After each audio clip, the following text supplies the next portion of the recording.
Welcome to our YouTube channel, The Orion. Today we will read book, My Inventions, The Autobiography of Nikola Tesla by Nikola Tesla. Chapter 1, My Early Life. The progressive development of man is vitally dependent on invention. It is the most important product of his creative brain. Its ultimate purpose is the complete mastery of mind over the material world, the harnessing of the forces of nature to human needs. This is the difficult task of the inventor, who is often misunderstood and unrewarded. But he finds ample compensation in the pleasing exercises of his powers, and in the knowledge of being one of that exceptionally privileged class, without whom the race would have long ago perished in the bitter struggle against pitiless elements. Speaking for myself, I have already had more than my full measure of this exquisite enjoyment, so much that for many years my life was little short of continuous rapture. I am credited with being one of the hardest workers, and perhaps I am, if thought is the equivalent of labor, for I have devoted to it almost all of my waking hours. But if work is interpreted to be a definite performance in a specified time according to a rigid rule, then I may be the worst of idlers. Every effort under compulsion demands a sacrifice of life energy. I never paid such a price. On the contrary, I have thrived on my thoughts.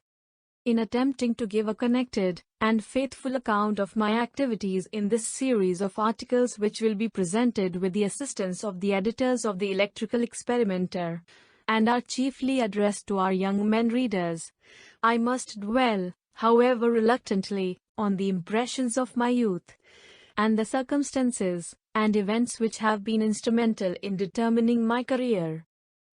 Our first endeavors are purely instinctive, promptings of an imagination vivid and undisciplined.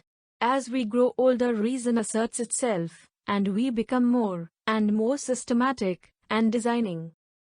But those early impulses, though not immediately productive, are of the greatest moment, and may shape our very destinies.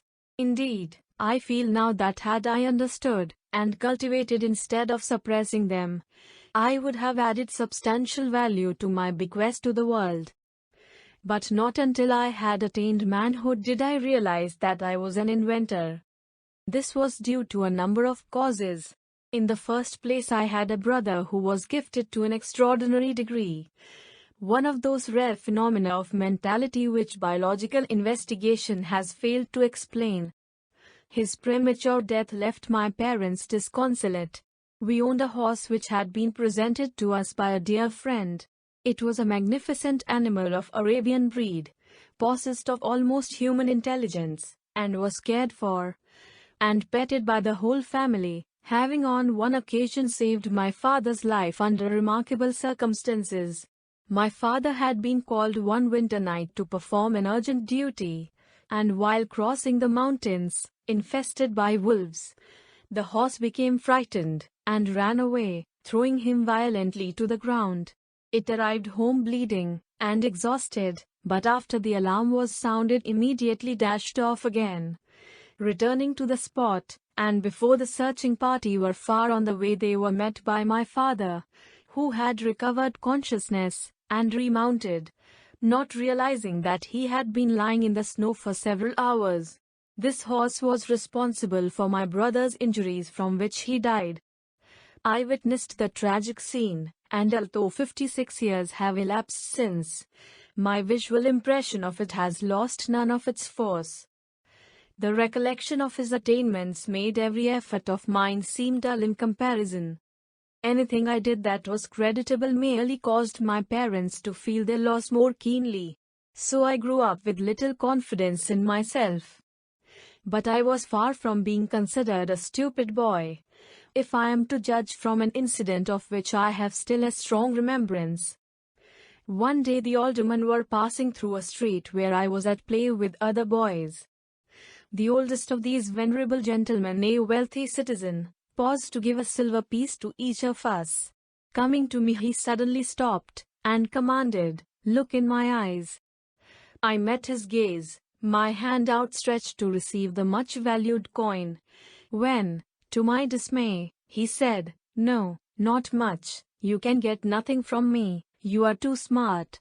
They used to tell a funny story about me.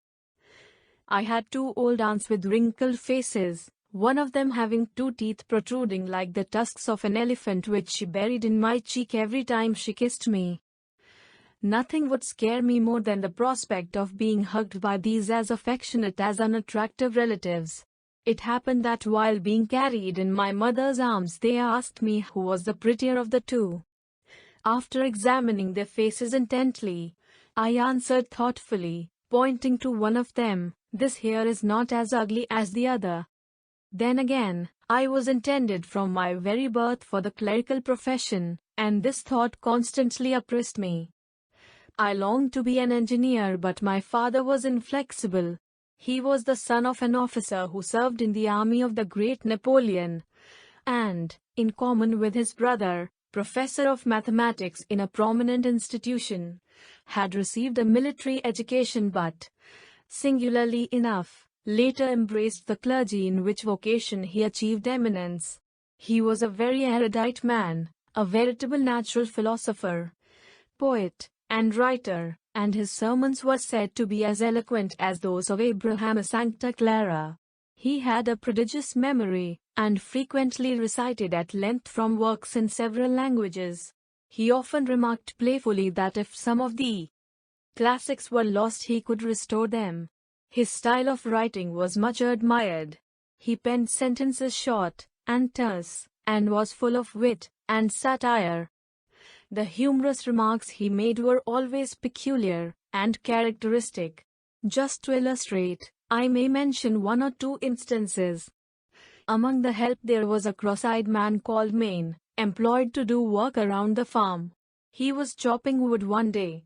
As he swung the axe, my father, who stood nearby, and felt very uncomfortable, cautioned him, "For God's sake, Maine, do not strike at what you are looking but at what you intend to hit." On another occasion he was taking out for a drive a friend who carelessly permitted his costly fur coat to rub on the carriage wheel. My father reminded him of it, saying, "Pull in your coat, you are ruining my tire." He had the odd habit of talking to himself, and would often carry on an animated conversation, and indulge in heated argument, changing the tone of his voice. A casual listener might have sworn that several people were in the room. Although I must trace to my mother's influence whatever inventiveness I possess, the training he gave me must have been helpful. It comprised all sorts of exercises, as guessing one another's thoughts, discovering the defects of some form or expression, repeating long sentences, or performing mental calculations. These daily lessons were intended to strengthen memory and reason, and especially to develop the critical sense, and were undoubtedly very beneficial. My mother descended from one of the oldest families in the country, and a line of inventors. Both her father and grandfather originated numerous implements for household, agricultural, and other uses. She was a truly great woman, of rare skill, courage, and fortitude, who had braved the storms of life, and passed through many a trying experience. When she was 16, a virulent pestilence swept the country. Her father was called away to administer the last sacraments to the dying, and during his absence she went alone to the assistance of a neighboring family who were stricken by the dread disease. All of the members, 5 in number, succumbed in rapid succession. She bathed, clothed, and laid out the bodies, decorating them with flowers according to the custom of the country, and when her father returned he found everything ready for a Christian burial. My mother was an inventor of the first order, and would, I believe, have achieved great things had she not been so remote from modern life and its multifold opportunities. She invented and constructed all kinds of tools and devices, and wove the finest designs from thread which was spun by her. She even planted the seeds, raised the plants, and separated the fibers herself. She worked indefatigably, from break of day till late at night, and most of the wearing apparel, and furnishings of the home was the product of her hands. When she was past 60, her fingers were still nimble enough to tie 3 knots in an eyelash. There was another, and still more important reason for my late awakening. In my boyhood I suffered from a peculiar affliction due to the appearance of images, often accompanied by strong flashes of light, which marred the sight of real objects, and interfered with my thought and action. They were pictures of things and scenes which I had really seen, never of those I imagined. When a word was spoken to me, the image of the object it designated would present itself vividly to my vision, and sometimes I was quite unable to distinguish whether what I saw was tangible or not. This caused me great discomfort and anxiety. None of the students of psychology or physiology whom I have consulted could ever explain satisfactorily these phenomena. They seem to have been unique, although I was probably predisposed, as I know that my brother experienced a similar trouble. The theory I have formulated is that the images were the result of a reflex action from the brain on the retina under great excitation. They certainly were not hallucinations such as are produced in diseased and anguished minds, for in other respects I was normal and composed. To give an idea of my distress, suppose that I had witnessed a funeral or some such nerve-wracking spectacle. Then, inevitably, in the stillness of night, a vivid picture of the scene would thrust itself before my eyes, and persist despite all my efforts to banish it. Sometimes it would even remain fixed in space though I pushed my hand through it. If my explanation is correct, it should be able to project on a screen the image of any object one conceives, and make it visible. Such an advance would revolutionize all human relations. I am convinced that this wonder can, and will be accomplished in time to come. I may add that I have devoted much thought to the solution of the problem. To free myself of these tormenting appearances, I tried to concentrate my mind on something else I had seen, and in this way I would often obtain temporary relief. But in order to get it I had to conjure continuously new images. It was not long before I found that I had exhausted all of those at my command. My reel had run out, as it were, because I had seen little of the world, only objects in my home, and the immediate surroundings. As I performed these mental operations for the second or third time, in order to chase the appearances from my vision, the remedy gradually lost all its force. Then I instinctively commenced to make excursions beyond the limits of the small world of which I had knowledge, and I saw new scenes. These were at first very blurred and indistinct, and would flit away when I tried to concentrate my attention upon them. But by and by I succeeded in fixing them. They gained in strength and distinctness, and finally assumed the concreteness of real things. I soon discovered that my best comfort was attained if I simply went on in my vision farther and farther, getting new impressions all the time, and so I began to travel, of course, in my mind. Every night, and sometimes during the day, when alone, I would start on my journeys, see new places, cities, and countries, live there, meet people, and make friendships and acquaintances, and, however unbelievable, it is a fact that they were just as dear to me as those in actual life, and not a bit less intense in their manifestations. This I did constantly until I was about 17, when my thoughts turned seriously to invention. Then I observed to my delight that I could visualize with the greatest facility. I needed no models, drawings or experiments. I could picture them all as real in my mind. Thus I have been led unconsciously to evolve what I consider a new method of materializing inventive concepts and ideas, which is radically opposite to the purely experimental, and is in my opinion ever so much more expeditious and efficient. The moment one constructs a device to carry into practice a crude idea, he finds himself unavoidably engrossed with the details and defects of the apparatus. As he goes on improving and reconstructing, his force of concentration diminishes, and he loses sight of the great underlying principle. Results may be obtained but always at the sacrifice of quality. My method is different. I do not rush into actual work. When I get an idea, I start at once building it up in my imagination. I change the construction, make improvements, and operate the device in my mind. It is absolutely immaterial to me whether I run my turbine in thought or test it in my shop. I even note if it is out of balance. There is no difference whatever, the results are the same. In this way, I am able to rapidly develop and perfect a conception without touching anything. When I have gone so far as to embody in the invention every possible improvement I can think of, and see no fault anywhere, I put into concrete form this final product of my brain.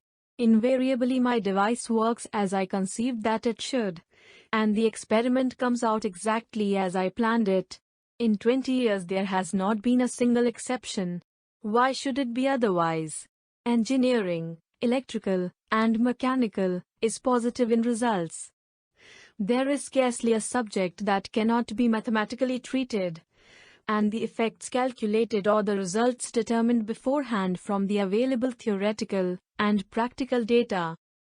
The carrying out into practice of a crude idea as is being generally done is, I hold, nothing but a waste of energy, money, and time.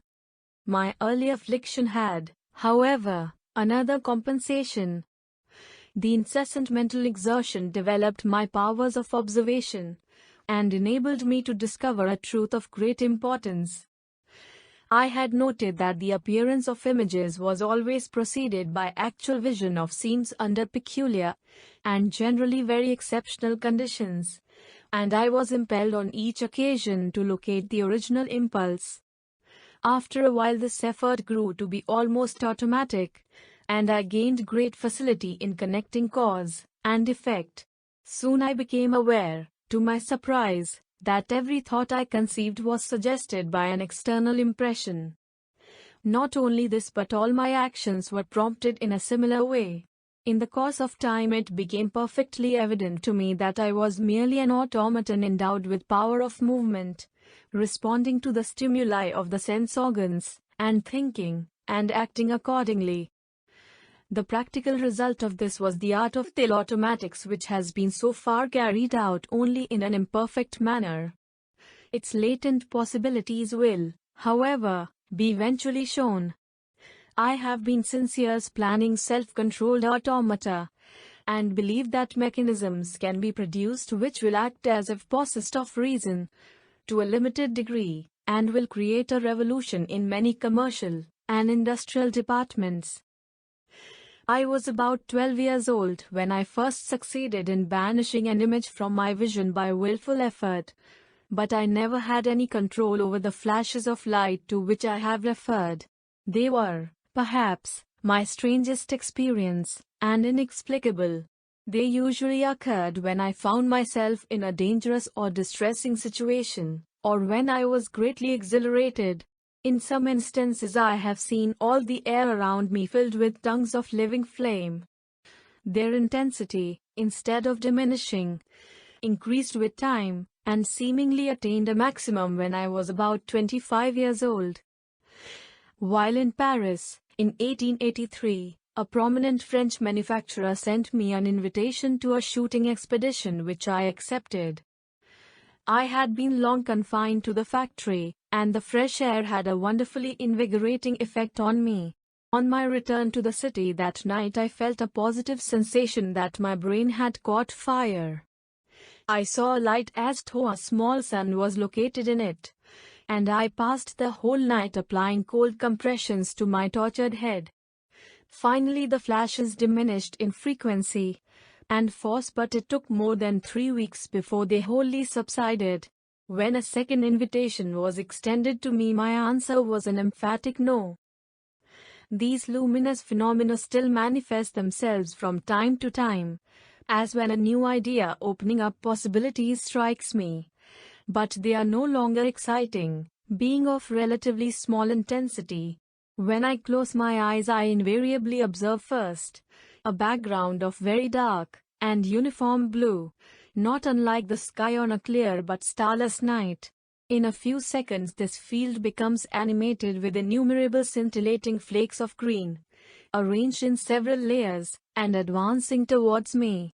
Then there appears, to the right, a beautiful pattern of two systems of parallel and closely spaced lines, at right angles to one another, in all sorts of colors with yellow, green, and gold predominating. Immediately thereafter the lines grow brighter, and the whole is thickly sprinkled with dots of twinkling light. This picture moves slowly across the field of vision, and in about 10 seconds vanishes to the left, leaving behind a ground of rather unpleasant and inert grey which quickly gives way to a billowy sea of clouds, seemingly trying to mold themselves in living shapes. It is curious that I cannot project a form into this grey until the second phase is reached. Every time, before falling asleep, images of persons or objects flit before my view. When I see them I know that I am about to lose consciousness. If they are absent, and refuse to come, it means a sleepless night. To what an extent imagination played a part in my early life I may illustrate by another odd experience. Like most children I was fond of jumping, and developed an intense desire to support myself in the air. Occasionally a strong wind richly charged with oxygen blew from the mountains, rendering my body as light as cork, and then I would leap and float in space for a long time. It was a delightful sensation, and my disappointment was keen when later I undeceived myself. During that period I contracted many strange likes, dislikes, and habits, some of which I can trace to external impressions while others are unaccountable. I had a violent aversion against the earrings of women, but other ornaments, as bracelets, pleased me more or less according to design. The sight of a pearl would almost give me a fit, but I was fascinated with the glitter of crystals or objects with sharp edges and plain surfaces. I would not touch the hair of other people except, perhaps, at the point of a revolver. I would get a fever by looking at a peach, and if a piece of camphor was anywhere in the house it caused me the keenest discomfort. Even now I am not insensible to some of these upsetting impulses. When I drop little squares of paper in a dish filled with liquid, I always sense a peculiar and awful taste in my mouth. I counted the steps in my walks, and calculated the cubical contents of soup plates, coffee cups, and pieces of food, otherwise my meal was unenjoyable. All repeated acts or operations I performed had to be divisible by 3, and if I missed I felt impelled to do it all over again, even if it took hours. Up to the age of 8 years, my character was weak and vacillating. I had neither courage or strength to form a firm resolve. My feelings came in waves and surges, and vibrated unceasingly between extremes. My wishes were of consuming force, and like the heads of the hydra, they multiplied. I was oppressed by thoughts of pain in life, and death, and religious fear. I was swayed by superstitious belief, and lived in constant dread of the spirit of evil, of ghosts, and ogres, and other unholy monsters of the dark. Then, all at once, there came a tremendous change which altered the course of my whole existence. Of all things I liked books the best. My father had a large library, and whenever I could manage I tried to satisfy my passion for reading. He did not permit it, and would fly into a rage when he caught me in the act. He hid the candles when he found that I was reading in secret. He did not want me to spoil my eyes.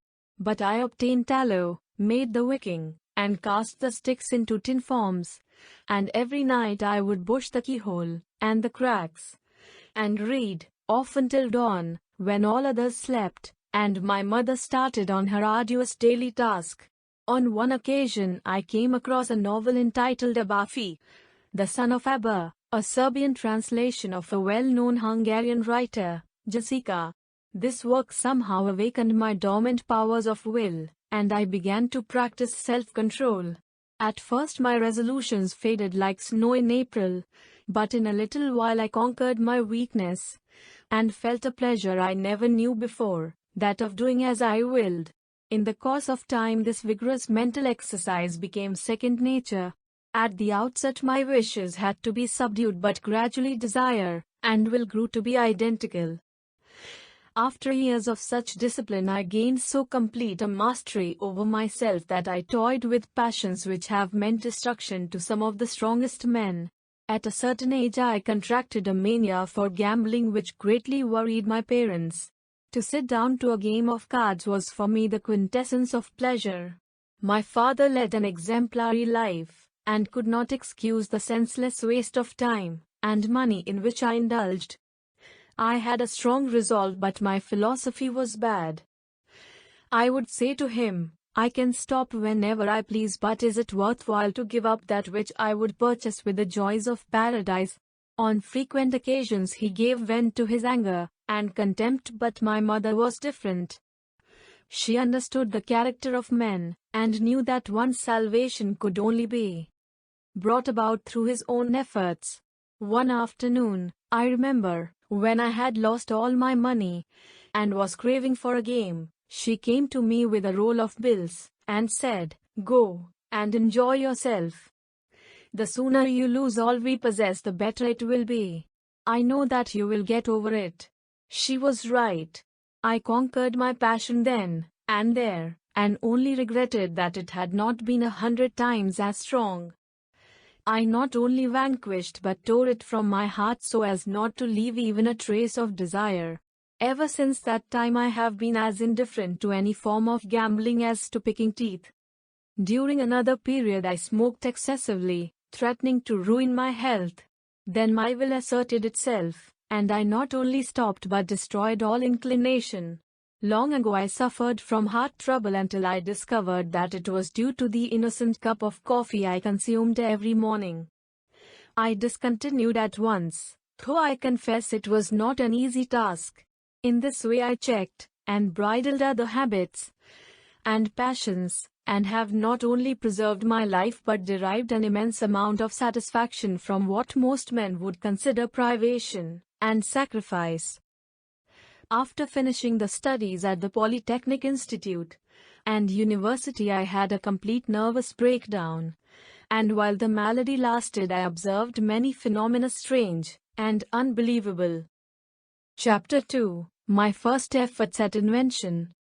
I shall dwell briefly on these extraordinary experiences, on account of their possible interest to students of psychology and physiology, and also because this period of agony was of the greatest consequence on my mental development and subsequent labors. But it is indispensable to first relate the circumstances and conditions which preceded them, and in which might be found their partial explanation. From childhood I was compelled to concentrate attention upon myself. This caused me much suffering, but, to my present view, it was a blessing in disguise, for it has taught me to appreciate the inestimable value of introspection in the preservation of life, as well as a means of achievement.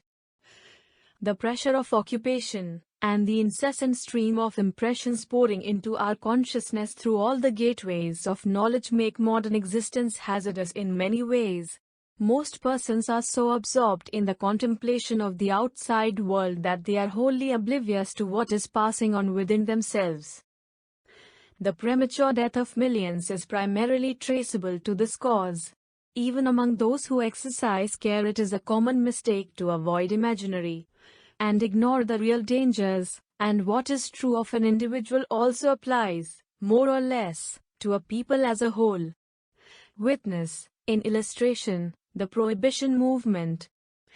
A drastic, if not unconstitutional, measure is now being put through in this country to prevent the consumption of alcohol, and yet it is a positive fact that coffee, tea, tobacco, chewing gum, and other stimulants, which are freely indulged in even at the tender age, are vastly more injurious to the national body, judging from the number of those who succumb. So, for instance, during my student years I gathered from the published necrologues in Vienna, the home of coffee drinkers, that deaths from heart trouble sometimes reached 67% of the total. Similar observations might probably be made in cities where the consumption of tea is excessive. These delicious beverages superexcite and gradually exhaust the fine fibers of the brain. They also interfere seriously with arterial circulation and should be enjoyed all the more sparingly as their deleterious effects are slow and imperceptible. Tobacco, on the other hand, is conducive to easy and pleasant thinking, and detracts from the intensity and concentration necessary to all original and vigorous effort of the intellect. Chewing gum is helpful for a short while but soon drains the glandular system and inflicts irreparable damage, not to speak of the revulsion it creates. Alcohol in small quantities is an excellent tonic, but is toxic in its action when absorbed in larger amounts, quite immaterial as to whether it is taken in as whiskey or produced in the stomach from sugar. But it should not be overlooked that all these are great eliminators, assisting nature, as they do, in upholding her stern but just law of the survival of the fittest. Eager reformers should also be mindful of the eternal perversity of mankind, which makes the indifferent laissez-faire by far preferable to enforced restraint. The truth about this is that we need stimulants to do our best work under present living conditions, and that we must exercise moderation and control our appetites and inclinations in every direction. That is what I have been doing for many years, in this way maintaining myself young in body and mind. Abstinence was not always to my liking, but I find ample reward in the agreeable experiences I am now making. Just in the hope of converting some to my precepts and convictions, I will recall one or two. A short time ago I was returning to my hotel. It was a bitter cold night, the ground slippery, and no taxi to be had. Half a block behind me followed another man, evidently as anxious as myself to get under cover. Suddenly my legs went up in the air. In the same instant there was a flash in my brain. The nerves responded, the muscles contracted, I swung through 180 degrees, and landed on my hands. I resumed my walk as though nothing had happened when the stranger caught up with me. "How old are you?" he asked, surveying me critically. "Oh, about 59, I replied. "What of it?" "Well," said he, "I have seen a cat do this but never a man. About a month since I wanted to order new eyeglasses, and went to an oculist who put me through the usual tests. He looked at me incredulously as I read off with ease the smallest print at considerable distance. But when I told him that I was past 60, he gasped in astonishment. Friends of mine often remark that my suits fit me like gloves, but they do not know that all my clothing is made to measurements which were taken nearly 35 years ago, and never changed. During this same period my weight has not varied 1 pound. In this connection I may tell a funny story. One evening, in the winter of 1885, Mr. Edison, Edward H. Johnson, the president of the Edison Illuminating Company, Mr. Batchelor, manager of the works, and myself entered a little place opposite 65 Fifth Avenue where the offices of the company were located. Someone suggested guessing weights, and I was induced to step on a scale. Edison felt me all over, and said, "Tesla weighs 152 pounds to an ounce," and he guessed it exactly. Stripped I weighed 142 pounds, and that is still my weight. I whispered to Mr. Johnson, "How is it possible that Edison could guess my weight so closely?" "Well," he said, lowering his voice, "I will tell you, confidentially, but you must not say anything. He was employed for a long time in a Chicago slaughterhouse where he weighed thousands of hogs every day. That's why. My friend, the Honorable John C. M. Depew, tells of an Englishman on whom he sprung one of his original anecdotes, and who listened with a puzzled expression but, a year later, laughed out loud. I will frankly confess it took me longer than that to appreciate Johnson's joke.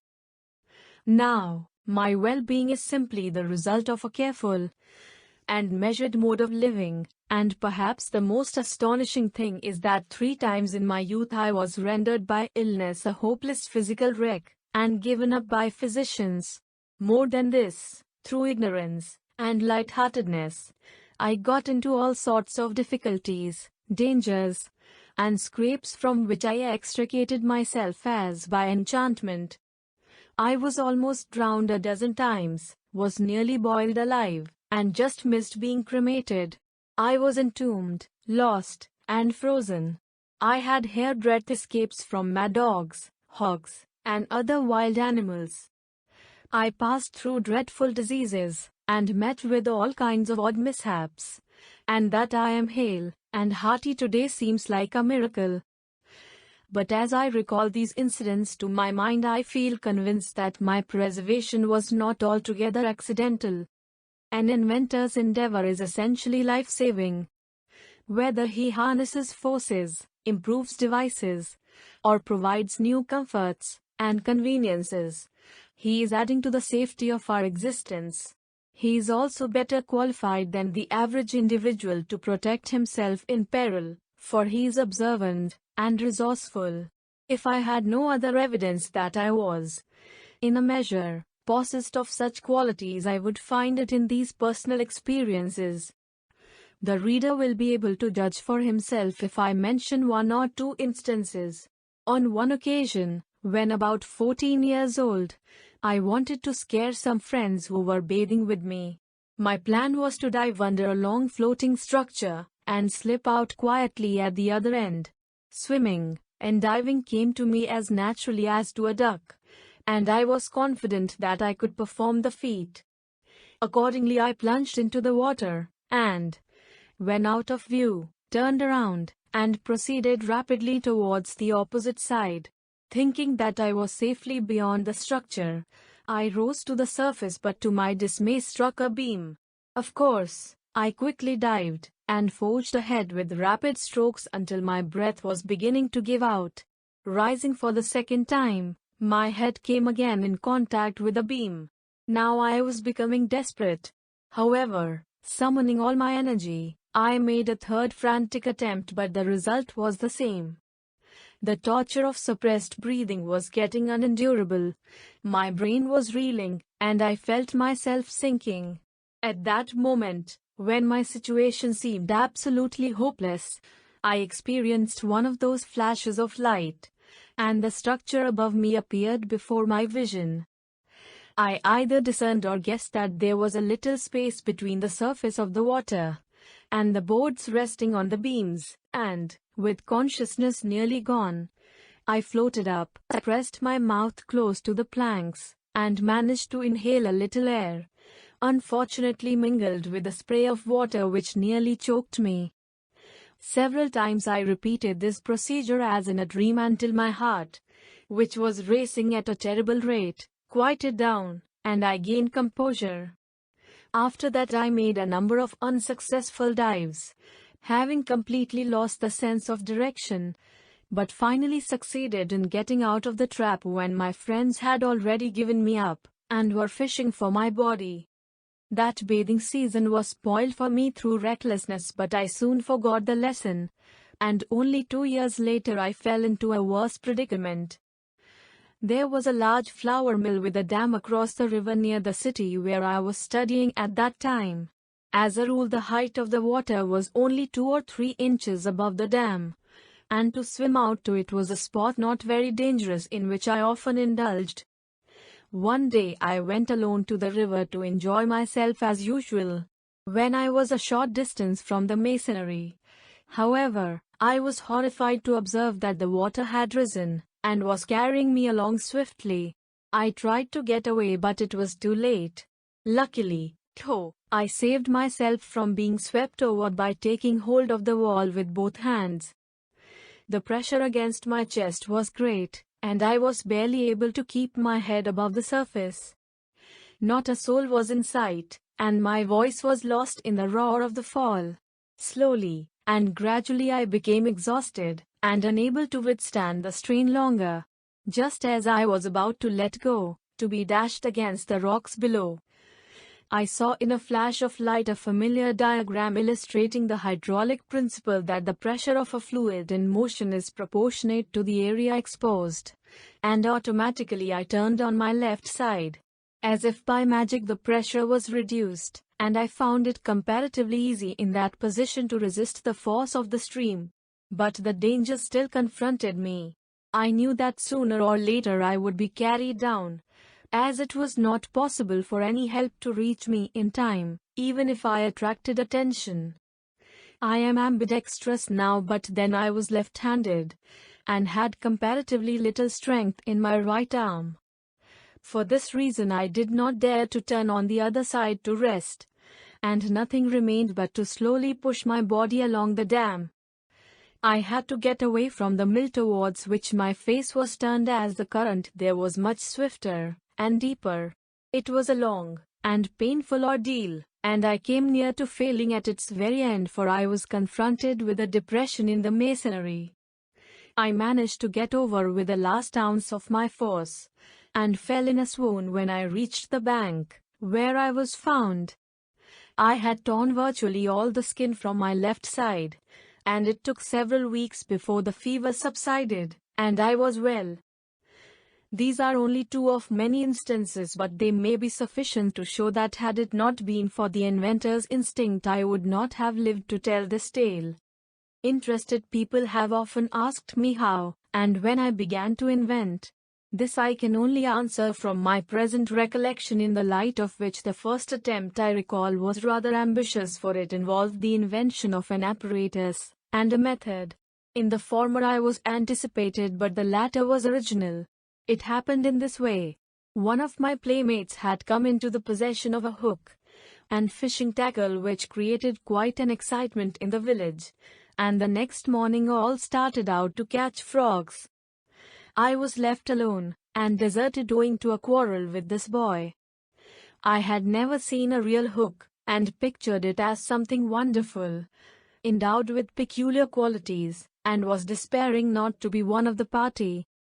Urged by necessity, I somehow got hold of a piece of soft iron wire, hammered the end to a sharp point between two stones, bent it into shape, and fastened it to a strong string.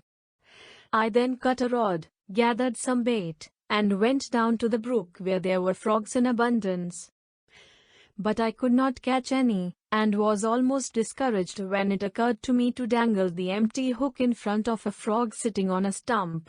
At first he collapsed, but by his eyes bulged out, and became bloodshot. He swelled to twice his normal size, and made a vicious snap at the hook. Immediately I pulled him up.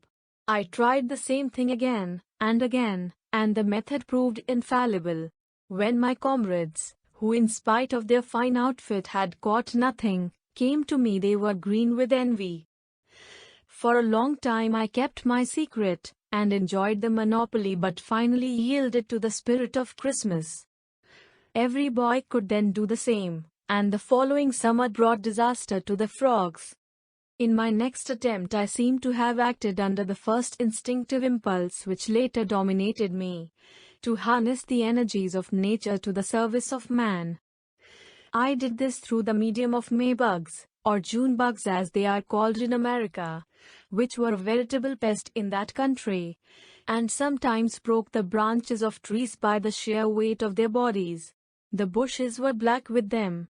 I would attach as many as 4 of them to a crosspiece, rotably arranged on a thin spindle, and transmit the motion of the same to a large disc, and so derive considerable power. These creatures were remarkably efficient, for once they were started they had no sense to stop, and continued whirling for hours, and the hotter it was the harder they worked. All went well until a strange boy came to the place. He was the son of a retired officer in the Austrian army. That urchin ate May bugs alive, and enjoyed them as though they were the finest Blue Point oysters. That disgusting sight terminated my endeavors in this promising field, and I have never since been able to touch a May bug or any other insect for that matter. After that, I believe, I undertook to take apart and assemble the clocks of my grandfather. In the former operation I was always successful but often failed in the latter. So it came that he brought my work to a sudden halt in a manner not too delicate, and it took 30 years before I tackled another clockwork again. Shortly thereafter I went into the manufacture of a kind of pop gun which comprised a hollow tube, a piston, and 2 plugs of hemp. When firing the gun, the piston was pressed against the stomach, and the tube was pushed back quickly with both hands. The air between the plugs was compressed and raised to high temperature, and one of them was expelled with a loud report. The art consisted in selecting a tube of the proper taper from the hollow stalks. I did very well with that gun, but my activities interfered with the window panes in our house, and met with painful discouragement. If I remember rightly, I then took to carving swords from pieces of furniture which I could conveniently obtain. At that time I was under the sway of the Serbian national poetry, and full of admiration for the feats of the heroes. I used to spend hours in mowing down my enemies in the form of corn stalks which ruined the crops, and netted me several spankings from my mother. Moreover, these were not of the formal kind but the genuine article. I had all this, and more behind me before I was 6 years old, and had passed through 1 year of elementary school in the village of Smiljan where I was born. At this juncture we moved to the little city of Gospić nearby. This change of residence was like a calamity to me. It almost broke my heart to part from our pigeons, chickens, and sheep, and our magnificent flock of geese which used to rise to the clouds in the morning, and return from the feeding grounds at sundown in battle formation, so perfect that it would have put a squadron of the best aviators of the present day to shame. In our new house I was but a prisoner, watching the strange people I saw through the window blinds. My bashfulness was such that I would rather have faced a roaring lion than one of the city dudes who strolled about. But my hardest trial came on Sunday when I had to dress up and attend the service. There I met with an accident, the mere thought of which made my blood curdle like sour milk for years afterwards. It was my second adventure in a church. Not long before I was entombed for a night in an old chapel on an inaccessible mountain which was visited only once a year. It was an awful experience, but this one was worse. There was a wealthy lady in town, a good but pompous woman, who used to come to the church gorgeously painted up, and attired with an enormous train and attendants. One Sunday I had just finished ringing the bell in the belfry, and rushed downstairs when this grand dame was sweeping out, and I jumped on her train. It tore off with a ripping noise which sounded like a salvo of musketry fired by raw recruits. My father was livid with rage.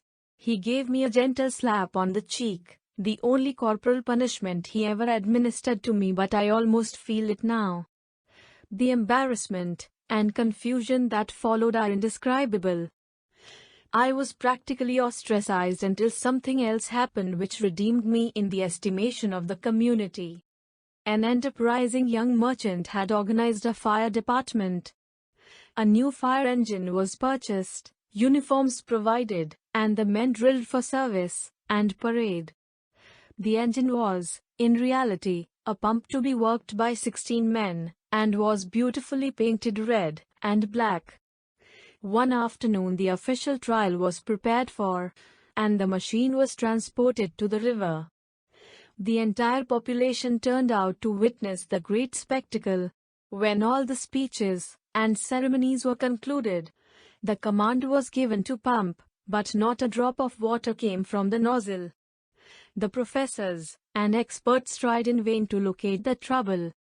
The fizzle was complete when I arrived at the scene. My knowledge of the mechanism was nil, and I knew next to nothing of air pressure. But instinctively I felt for the suction hose in the water, and found that it had collapsed. When I waded in the river, and opened it up, the water rushed forth, and not a few Sunday clothes were spoiled. Archimedes, running naked through the streets of Syracuse, and shouting Eureka at the top of his voice, did not make a greater impression than myself. I was carried on the shoulders, and was the hero of the day. Upon settling in the city, I began a 4 years course in the so-called normal school preparatory to my studies at the college or real gymnasium. During this period my boyish efforts and exploits, as well as troubles, continued. Among other things, I attained the unique distinction of champion crow catcher in the country. My method of procedure was extremely simple. I would go in the forest, hide in the bushes, and imitate the call of the bird. Usually I would get several answers, and in a short while a crow would flutter down into the shrubbery near me. After that, all I needed to do was to throw a piece of cardboard to distract its attention, jump up, and grab it before it could extricate itself from the undergrowth. In this way I would capture as many as I desired. But on one occasion something occurred which made me respect them. I had caught a fine pair of birds, and was returning home with a friend. When we left the forest, thousands of crows had gathered, making a frightful racket. In a few minutes they rose in pursuit, and soon enveloped us. The fun lasted until all of a sudden I received a blow on the back of my head which knocked me down. Then they attacked me viciously. I was compelled to release the two birds, and was glad to join my friend who had taken refuge in a cave. In the schoolroom there were a few mechanical models which interested me, and turned my attention to water turbines. I constructed many of these, and found great pleasure in operating them. How extraordinary was my life an incident may illustrate. My uncle had no use for this kind of pastime, and more than once rebuked me. I was fascinated by a description of Niagara Falls I had perused, and pictured in my imagination a big wheel run by the falls. I told my uncle that I would go to America, and carry out this scheme. 30 years later I saw my ideas carried out at Niagara, and marveled at the unfathomable mystery of the mind. I made all kinds of other contrivances and contraptions, but among these the arbalists I produced were the best. My arrows, when shot, disappeared from sight, and at close range traversed a plank of pine 1 inch thick. Through the continuous tightening of the bows I developed skin on my stomach very much like that of a crocodile, and I am often wondering whether it is due to this exercise that I am able even now to digest cobblestones. Nor can I pass in silence my performances with the sling which would have enabled me to give a stunning exhibit at the Hippodrome. And now I will tell of one of my feats with this antique implement of war which will strain to the utmost the credulity of the reader. I was practicing while walking with my uncle along the river. The sun was setting, the trout were playful, and from time to time one would shoot up into the air, its glistening body sharply defined against a projecting rock beyond. Of course any boy might have hit a fish under these propitious conditions, but I undertook a much more difficult task, and I foretold to my uncle, to the minutest detail, what I intended doing. I was to hurl a stone to meet the fish, press its body against the rock, and cut it in two. It was no sooner said than done. My uncle looked at me almost scared out of his wits, and exclaimed "Vade retro Satanas," and it was a few days before he spoke to me again. Other records, however great, will be eclipsed, but I feel that I could peacefully rest on my laurels for 1,000 years. Chapter 3. My later endeavors: the discovery of the rotating magnetic field. At the age of 10 I entered the real gymnasium, which was a new and fairly well-equipped institution. In the department of physics were various models of classical scientific apparatus, electrical and mechanical. The demonstrations and experiments performed from time to time by the instructors fascinated me, and were undoubtedly a powerful incentive to invention. I was also passionately fond of mathematical studies, and often won the professor's praise for rapid calculation. This was due to my acquired facility of visualizing the figures and performing the operations, not in the usual intuitive manner, but as in actual life. Up to a certain degree of complexity, it was absolutely the same to me whether I wrote the symbols on the board or conjured them before my mental vision. But freehand drawing, to which many hours of the course were devoted, was an annoyance I could not endure. This was rather remarkable, as most of the members of the family excelled in it. Perhaps my aversion was simply due to the predilection I found in undisturbed thought. Had it not been for a few exceptionally stupid boys, who could not do anything at all, my record would have been the worst. It was a serious handicap, as under the then existing educational regime, drawing being obligatory, this deficiency threatened to spoil my whole career, and my father had considerable trouble in railroading me from one class to another. In the second year at that institution, I became obsessed with the idea of producing continuous motion through steady air pressure. The pump incident, of which I have told, had set afire my youthful imagination, and impressed me with the boundless abilities of a vacuum. I grew frantic in my desire to harness this inexhaustible energy, but for a long time I was groping in the dark. Finally, however, my endeavors crystallized in an invention which was to enable me to achieve what no other mortal ever attempted.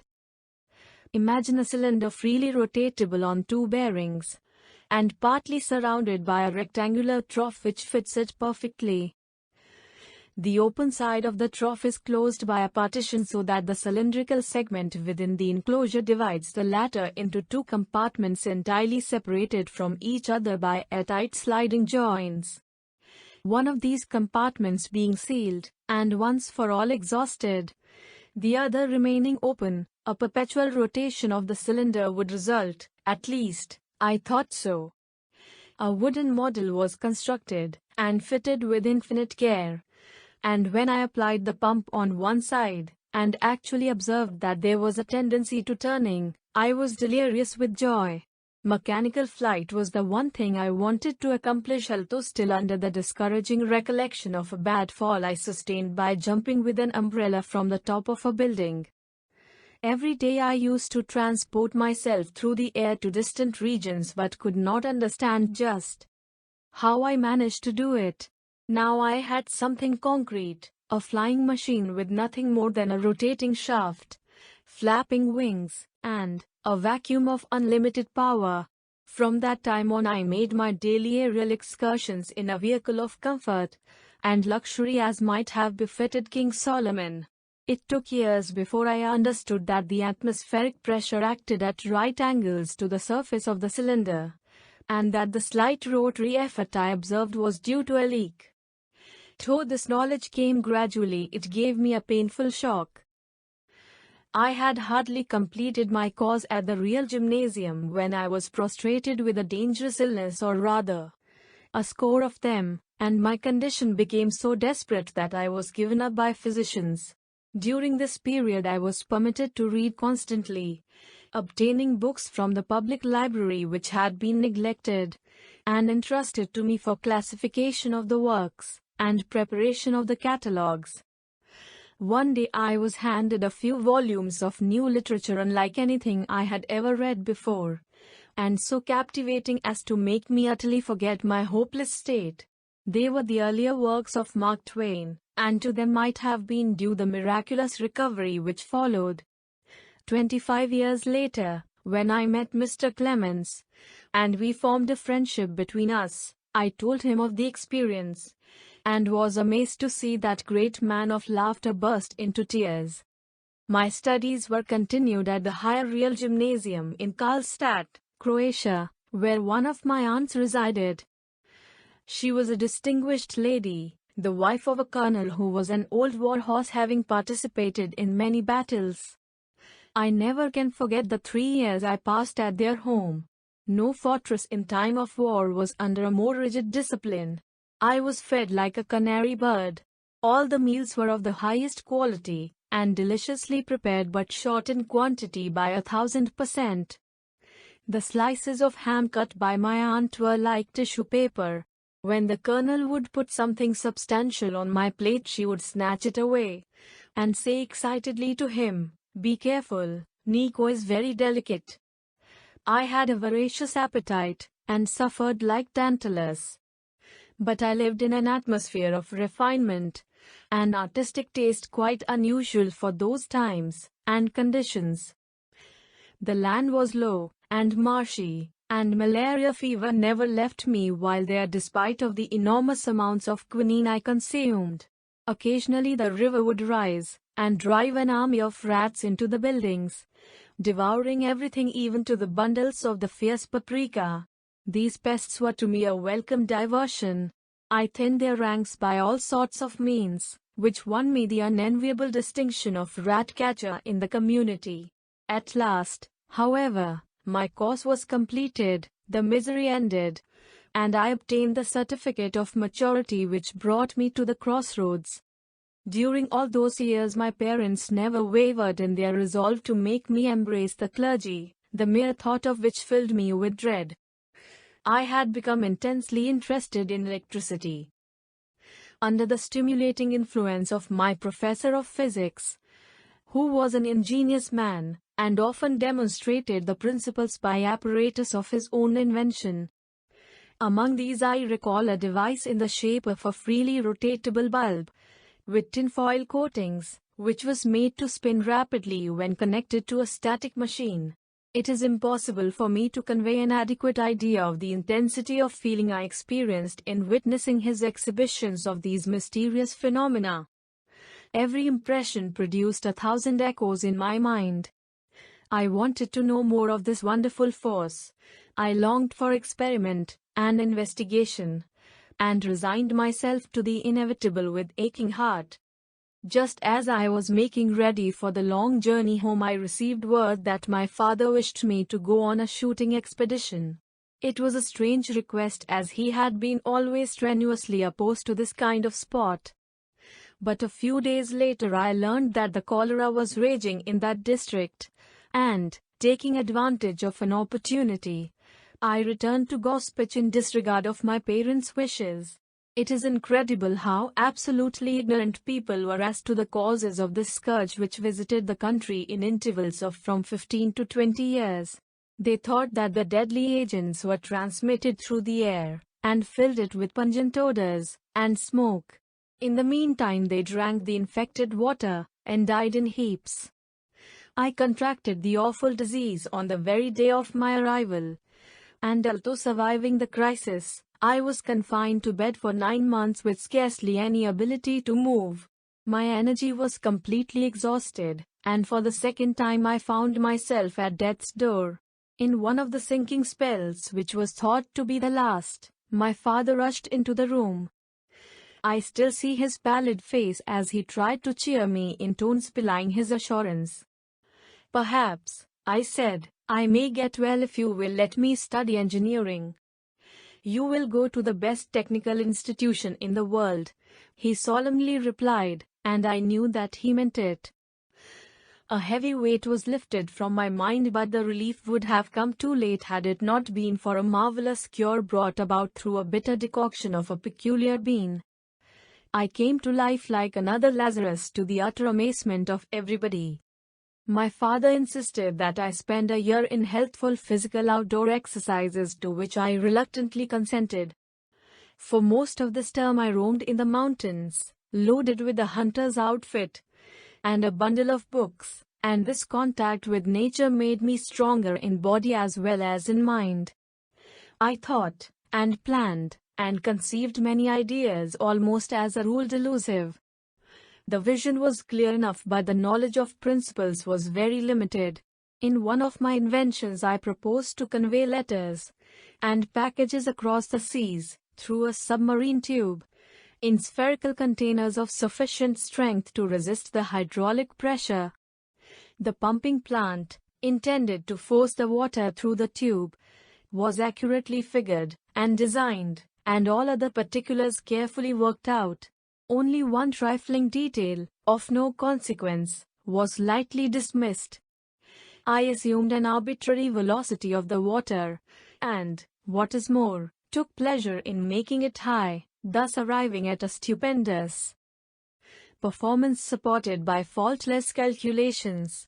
Subsequent reflections, however, on the resistance of pipes to fluid flow determined me to make this invention public property. Another one of my projects was to construct a ring around the equator which would, of course, float freely, and could be arrested in its spinning motion by reactionary forces, thus enabling travel at a rate of about 1,000 miles an hour, impracticable by rail. The reader will smile. The plan was difficult of execution, I will admit, but not nearly so bad as that of a well-known New York professor, who wanted to pump the air from the torrid to the temperate zones, entirely forgetful of the fact that the Lord had provided a gigantic machine for this very purpose. Still another scheme, far more important and attractive, was to derive power from the rotational energy of terrestrial bodies. I had discovered that objects on the Earth's surface, owing to the diurnal rotation of the globe, are carried by the same alternately in and against the direction of translatory movement. From this results a great change in momentum which could be utilized in the simplest imaginable manner to furnish motive effort in any habitable region of the world. I cannot find words to describe my disappointment when later I realized that I was in the predicament of Archimedes, who vainly sought for a fixed point in the universe. At the termination of my vacation I was sent to the Polytechnic School in Graz, Styria, which my father had chosen as one of the oldest and best reputed institutions. That was the moment I had eagerly awaited, and I began my studies under good auspices, and firmly resolved to succeed. My previous training was above the average, due to my father's teaching and opportunities afforded. I had acquired the knowledge of a number of languages, and waded through the books of several libraries, picking up information more or less useful. Then again, for the first time, I could choose my subjects as I liked, and freehand drawing was to bother me no more. I had made up my mind to give my parents a surprise, and during the whole first year I regularly started my work at 3 o'clock in the morning, and continued until 11 at night, no Sundays or holidays excepted. As most of my fellow students took things easily, naturally enough I eclipsed all records. In the course of that year I passed through 9 exams, and the professors thought I deserved more than the highest qualifications.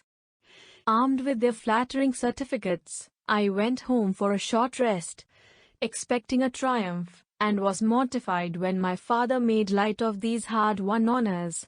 That almost killed my ambition, but later, after he had died, I was pained to find a package of letters which the professors had written him to the effect that unless he took me away from the institution I would be killed through overwork. Thereafter I devoted myself chiefly to physics, mechanics, and mathematical studies, spending the hours of leisure in the libraries. I had a veritable mania for finishing whatever I began, which often got me into difficulties. On one occasion I started to read the works of Voltaire when I learned, to my dismay, that there were close on 100 large volumes in small print which that monster had written while drinking 72 cups of black coffee per diem. It had to be done, but when I laid aside the last book I was very glad, and said, never more. My first year's showing had won me the appreciation and friendship of several professors. Among these were Professor Rogner, who was teaching arithmetical subjects, and geometry, Professor Pascal, who held the chair of theoretical and experimental physics, and Dr. Alley, who taught integral calculus and specialized in differential equations. This scientist was the most brilliant lecturer to whom I ever listened. He took a special interest in my progress, and would frequently remain for an hour or two in the lecture room, giving me problems to solve, in which I delighted. To him I explained a flying machine I had conceived, not an illusionary invention, but one based on sound, scientific principles, which has become realizable through my turbine, and will soon be given to the world. Both Professors Rogner and Pascal were curious men. The former had peculiar ways of expressing himself, and whenever he did so there was a riot, followed by a long and embarrassing pause. Professor Poskel was a methodical and thoroughly grounded German. He had enormous feet and hands like the paws of a bear, but all of his experiments were skillfully performed with lock-like precision and without a miss. It was in the second year of my studies that we received a Gram dynamo from Paris, having the horseshoe form of a laminated field magnet and a wire-wound armature with a commutator. It was connected up, and various effects of the currents were shown. While Professor Poskel was making demonstrations, running the machine as a motor, the brushes gave trouble, sparking badly, and I observed that it might be possible to operate a motor without these appliances. But he declared that it could not be done, and did me the honor of delivering a lecture on the subject, at the conclusion of which he remarked, "Mr. Tesla may accomplish great things, but he certainly never will do this. It would be equivalent to converting a steadily pulling force, like that of gravity, into a rotary effort.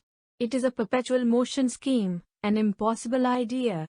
But instinct is something which transcends knowledge. We have, undoubtedly, certain finer fibers that enable us to perceive truths when logical deduction, or any other willful effort of the brain, is futile." For a time I wavered, impressed by the professor's authority, but soon became convinced I was right, and undertook the task with all the fire and boundless confidence of youth. I started by first picturing in my mind a direct current machine, running it, and following the changing flow of the currents in the armature. Then I would imagine an alternator, and investigate the processes taking place in a similar manner. Next I would visualize systems comprising motors and generators, and operate them in various ways. The images I saw were to me perfectly real and tangible. All my remaining term in Graz was passed in intense but fruitless efforts of this kind, and I almost came to the conclusion that the problem was insolvable. In 1880 I went to Prague, Bohemia, carrying out my father's wish to complete my education at the university there. It was in that city that I made a decided advance, which consisted in detaching the commutator from the machine, and studying the phenomena in this new aspect, but still without result. In the year following there was a sudden change in my views of life. I realized that my parents had been making too great sacrifices on my account, and resolved to relieve them of the burden. The wave of the American telephone had just reached the European continent, and the system was to be installed in Budapest, Hungary. It appeared an ideal opportunity, all the more as a friend of our family was at the head of the enterprise. It was here that I suffered the complete breakdown of the nerves to which I have referred. What I experienced during the period of that illness surpasses all belief. My sight and hearing were always extraordinary. I could clearly discern objects in the distance when others saw no trace of them. Several times in my boyhood I saved the houses of our neighbors from fire by hearing the faint crackling sounds which did not disturb their sleep, and calling for help. In 1899, when I was past 40, and carrying on my experiments in Colorado, I could hear very distinctly thunderclaps at a distance of 550 miles. The limit of audition for my young assistants was scarcely more than 150 miles. My ear was thus over 13 times more sensitive. Yet at that time I was, so to speak, stone deaf in comparison with the acuteness of my hearing while under the nervous strain. In Budapest I could hear the ticking of a watch with 3 rooms between me and the timepiece. A fly lighting on a table in the room would cause a dull thud in my ear. A carriage passing at a distance of a few miles fairly shook my whole body. The whistle of a locomotive 20 or 30 miles away made the bench or chair on which I sat vibrate so strongly that the pain was unbearable. The ground under my feet trembled continuously. I had to support my bed on rubber cushions to get any rest at all. The roaring noises from near and far often produced the effect of spoken words which would have frightened me had I not been able to resolve them into their accidental components. The sun's rays, when periodically intercepted, would cause blows of such force on my brain that they would stun me. I had to summon all my willpower to pass under a bridge or other structure as I experienced a crushing pressure on the skull. In the dark I had the sense of a bat, and could detect the presence of an object at a distance of 12 feet by a peculiar creepy sensation on the forehead. My pulse varied from a few to 260 beats, and all the tissues of the body quivered with twitchings and tremors, which was perhaps the hardest to bear. A renowned physician who gave me daily large doses of bromide of potassium pronounced my malady unique and incurable. It is my eternal regret that I was not under the observation of experts in physiology and psychology at that time. I clung desperately to life, but never expected to recover. Can anyone believe that so hopeless a physical wreck could ever be transformed into a man of astonishing strength and tenacity, able to work 38 years almost without a day's interruption, and find himself still strong and fresh in body and mind? Such is my case.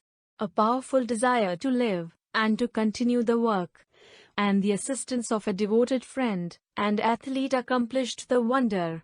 My health returned, and with it the vigor of mind. In attacking the problem again, I almost regretted that the struggle was soon to end. I had so much energy to spare. When I undertook the task, it was not with a resolve such as men often make. With me it was a sacred vow, a question of life and death. I knew that I would perish if I failed. Now I felt that the battle was won. Back in the deep recesses of the brain was the solution, but I could not yet give it outward expression. One afternoon, which is ever present in my recollection, I was enjoying a walk with my friend in the city park, and reciting poetry. At that age I knew entire books by heart, word for word. One of these was Goethe's Faust. The sun was just setting, and reminded me of the glorious passage. Sie ruckt und du weißt, der Tag ist überlebt. Dort eilt sie hin und fordert neues Leben. Oh, das kein Flügel mich vom Boden hat. Ihr nach und du immer nach zu streben. Ein schöner Traum indessen sie entweicht. Ach, zu des Geists Flügeln wird so leicht. Kein körperlicher Flügel sich gesellen. The glow retreats, done is the day of toil. It yonder hastes, new fields of life exploring. Ah, that no wing can lift me from the soil. Upon its track to follow soaring. A glorious dream, though now the glories fade. Alas, the wings that lift the mind no aid of wings to lift the body can bequeath me. As I uttered these inspiring words, the idea came like a flash of lightning, and in an instant the truth was revealed. I drew with a stick on the sand the diagrams shown 6 years later in my address before the American Institute of Electrical Engineers, and my companion understood them perfectly. The images I saw were wonderfully sharp and clear, and had the solidity of metal and stone, so much so that I told him, "See my motor here, watch me reverse it." I cannot begin to describe my emotions. Pygmalion, seeing his statue come to life, could not have been more deeply moved. 1,000 secrets of nature which I might have stumbled upon accidentally I would have given for that one which I had wrested from her against all odds, and at the peril of my existence. Chapter 4: The Discovery of the Tesla Coil and Transformer. For a while I gave myself up entirely to the intense enjoyment of picturing machines and devising new forms. It was a mental state of happiness about as complete as I have ever known in life. Ideas came in an uninterrupted stream, and the only difficulty I had was to hold them fast. The pieces of apparatus I conceived were to me absolutely real and tangible in every detail, even to the minute marks and signs of wear. I delighted in imagining the motors constantly running, for in this way they presented to mind's eye a more fascinating sight. When natural inclination develops into a passionate desire, one advances towards his goal in 7 league boots. In less than 2 months I evolved virtually all the types of motors and modifications of the system which are now identified with my name. It was, perhaps, providential that the necessities of existence commanded a temporary halt to this consuming activity of the mind. I came to Budapest prompted by a premature report concerning the telephone enterprise. And, as irony of fate willed it, I had to accept a position as draftsman in the Central Telegraph Office of the Hungarian government at a salary which I deem it my privilege not to disclose.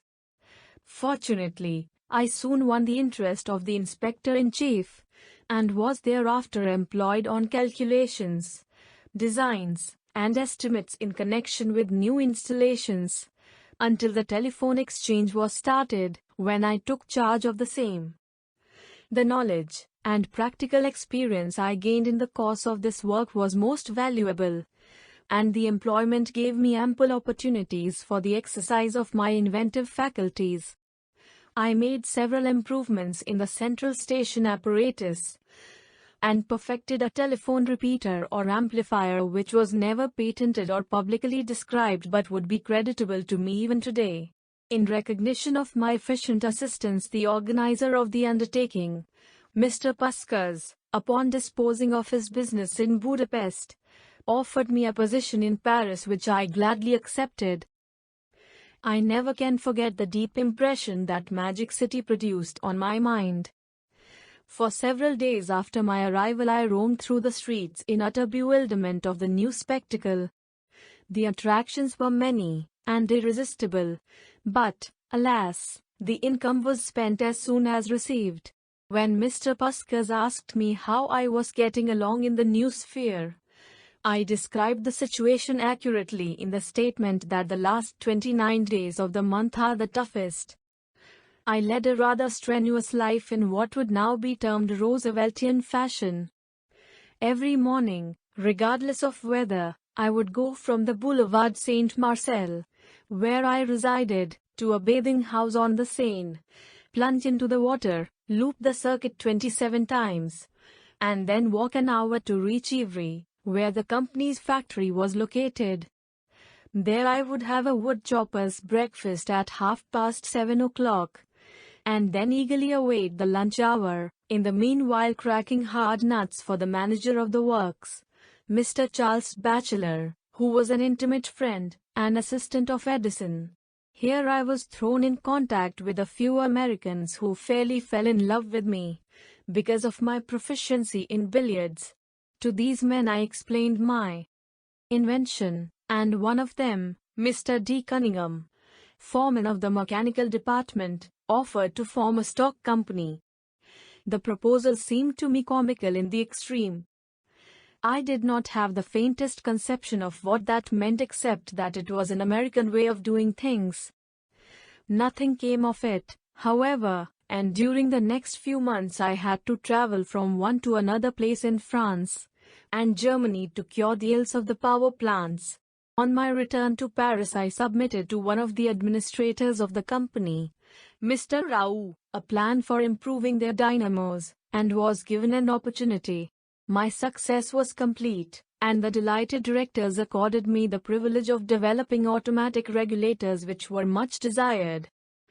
Shortly after there was some trouble with the lighting plant which had been installed at the new railroad station in Strasbourg, Alsace. The wiring was defective, and on the occasion of the opening ceremonies a large part of a wall was blown out through a short circuit right in the presence of old Emperor William I. The German government refused to take the plant, and the French company was facing a serious loss. On account of my knowledge of the German language and past experience, I was entrusted with the difficult task of straightening out matters, and early in 1883 one went to Strasbourg on that mission. Some of the incidents in that city have left an indelible record on my memory. By a curious coincidence, a number of men who subsequently achieved fame lived there about that time. In later life, I used to say, there were bacteria of greatness in that old town. Others caught the disease, but I escaped. The practical work, correspondence, and conferences with officials kept me preoccupied day and night. But, as soon as I was able to manage, I undertook the construction of a simple motor in a mechanical shop opposite the railroad station, having brought with me from Paris some material for that purpose. The consummation of the experiment was, however, delayed until the summer of that year, when I finally had the satisfaction of seeing rotation effected by alternating currents of different phase, and without sliding contacts or commutator, as I had conceived a year before. It was an exquisite pleasure, but not to compare with the delirium of joy following the first revelation. Among my new friends was the former mayor of the city, Mr. Bauzin, whom I had already in a measure acquainted with this and other inventions of mine, and whose support I endeavored to enlist. He was sincerely devoted to me, and put my project before several wealthy persons, but, to my mortification, found no response. He wanted to help me in every possible way, and the approach of the 1st of July, 1919, happens to remind me of a form of assistance I received from that charming man, which was not financial but nonetheless appreciated. In 1870, when the Germans invaded the country, Mr. Bauzin had buried a good-sized allotment of Saint Estepe of 1801, and he came to the conclusion that he knew no worthier person than myself to consume that precious beverage. This, I may say, is one of the unforgettable incidents to which I have referred. My friend urged me to return to Paris as soon as possible, and seek support there. This I was anxious to do, but my work and negotiations were protracted owing to all sorts of petty obstacles I encountered, so that at times the situation seemed hopeless. Just to give an idea of German thoroughness and efficiency, I may mention here a rather funny experience. An incandescent lamp of 16 cp was to be placed in a hallway, and upon selecting the proper location, I ordered the monteur to run the wires. After working for a while, he concluded that the engineer had to be consulted, and this was done. The latter made several objections, but ultimately agreed that the lamp should be placed 2 inches from the spot I had assigned, whereupon the work proceeded. Then the engineer became worried, and told me that Inspector Avedek should be notified. That important person called, investigated, debated, and decided that the lamp should be shifted back 2 inches, which was the place I had marked. It was not long, however, before Avedek got cold feet himself, and advised me that he had informed Ober-Inspector Hieronymus of the matter, and that I should await his decision. It was several days before the Ober-Inspector was able to free himself of other pressing duties, but at last he arrived, and a 2-hour debate followed, when he decided to move the lamp 2 inches farther. My hopes that this was the final act were shattered when the Ober-Inspector returned, and said to me, Regierung Schritt Funke is so particular that I would not dare to give an order for placing this lamp without his explicit approval. Accordingly, arrangements for a visit from that great man were made. We started cleaning up and polishing early in the morning. Everybody brushed up. I put on my gloves, and when Funke came with his retinue, he was ceremoniously received.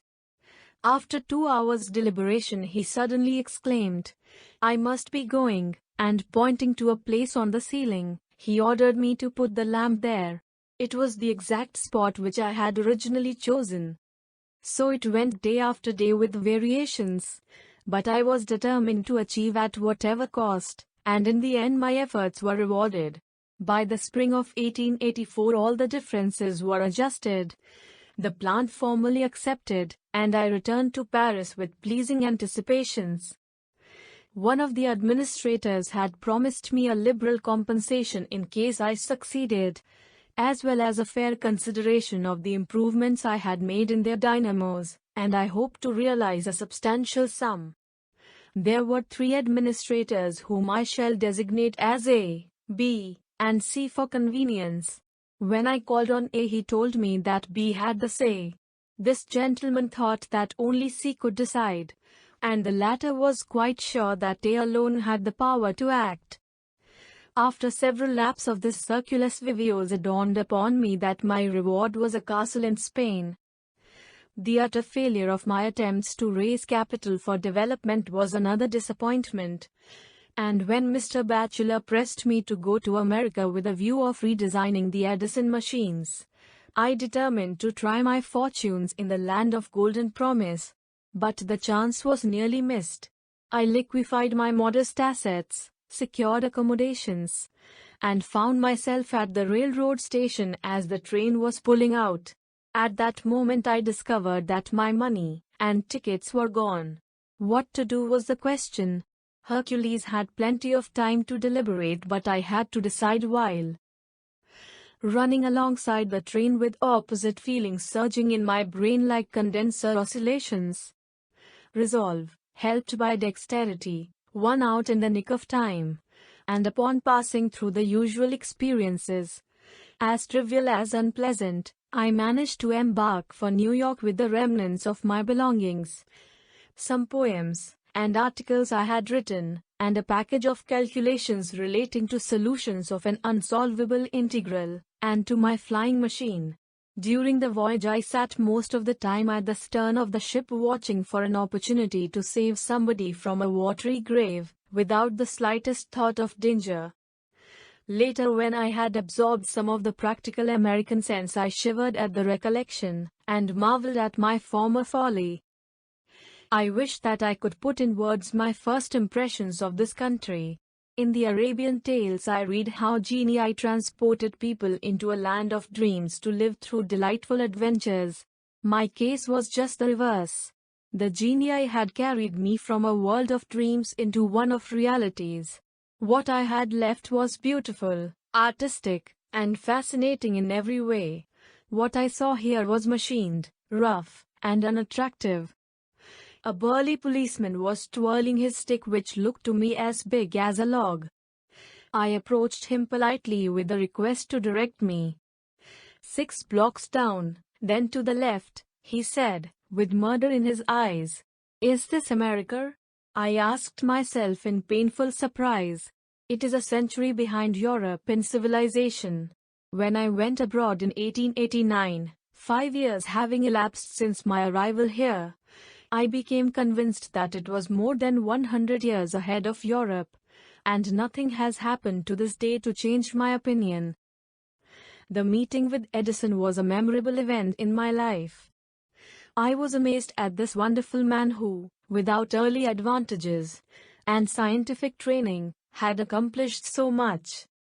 I had studied a dozen languages, delved in literature and art, and had spent my best years in libraries reading all sorts of stuff that fell into my hands, from Newton's Principia to the novels of Paul de Kock, and felt that most of my life had been squandered.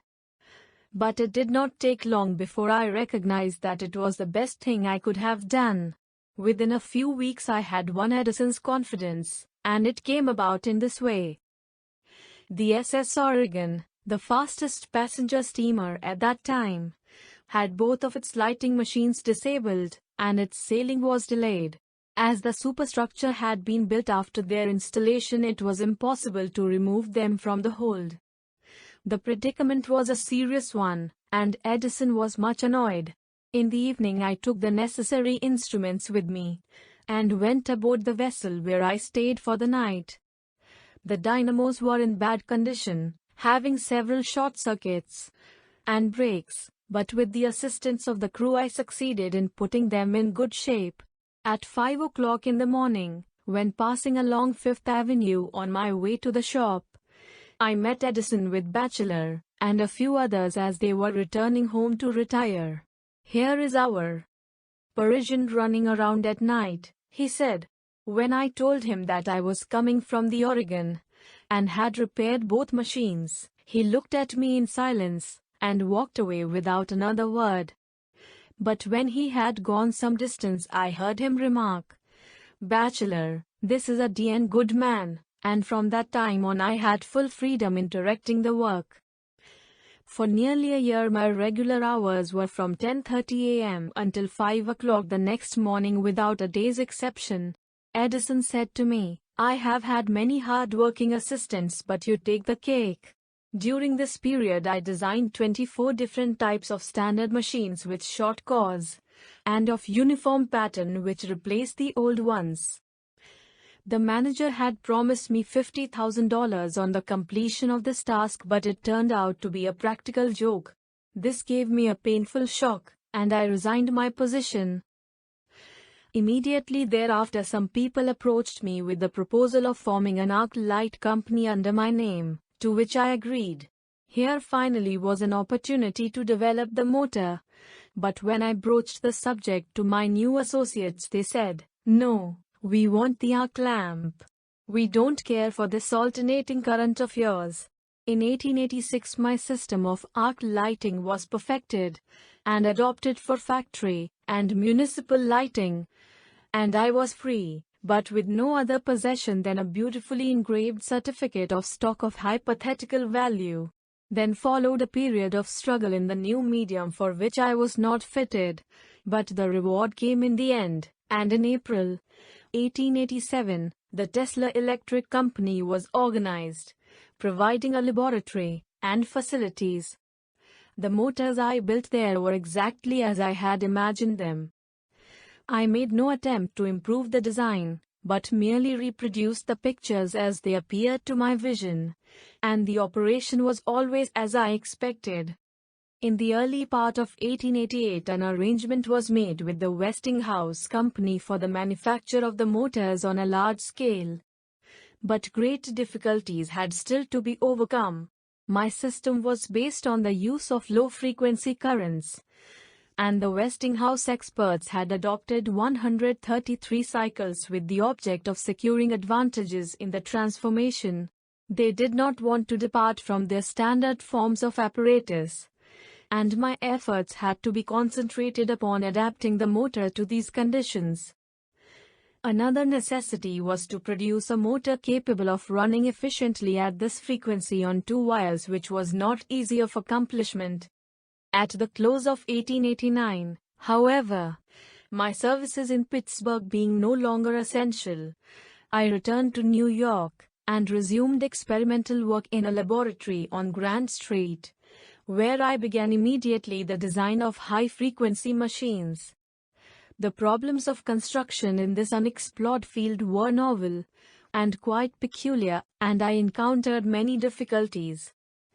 I rejected the inductor type, fearing that it might not yield perfect sine waves which were so important to resonant action. Had it not been for this I could have saved myself a great deal of labor. Another discouraging feature of the high-frequency alternator seemed to be the inconstancy of speed, which threatened to impose serious limitations to its use.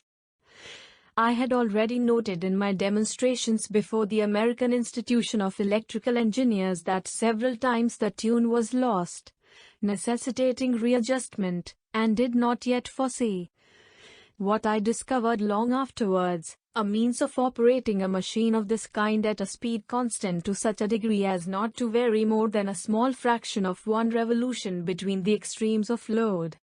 From many other considerations it appeared desirable to invent a simpler device for the production of electric oscillations.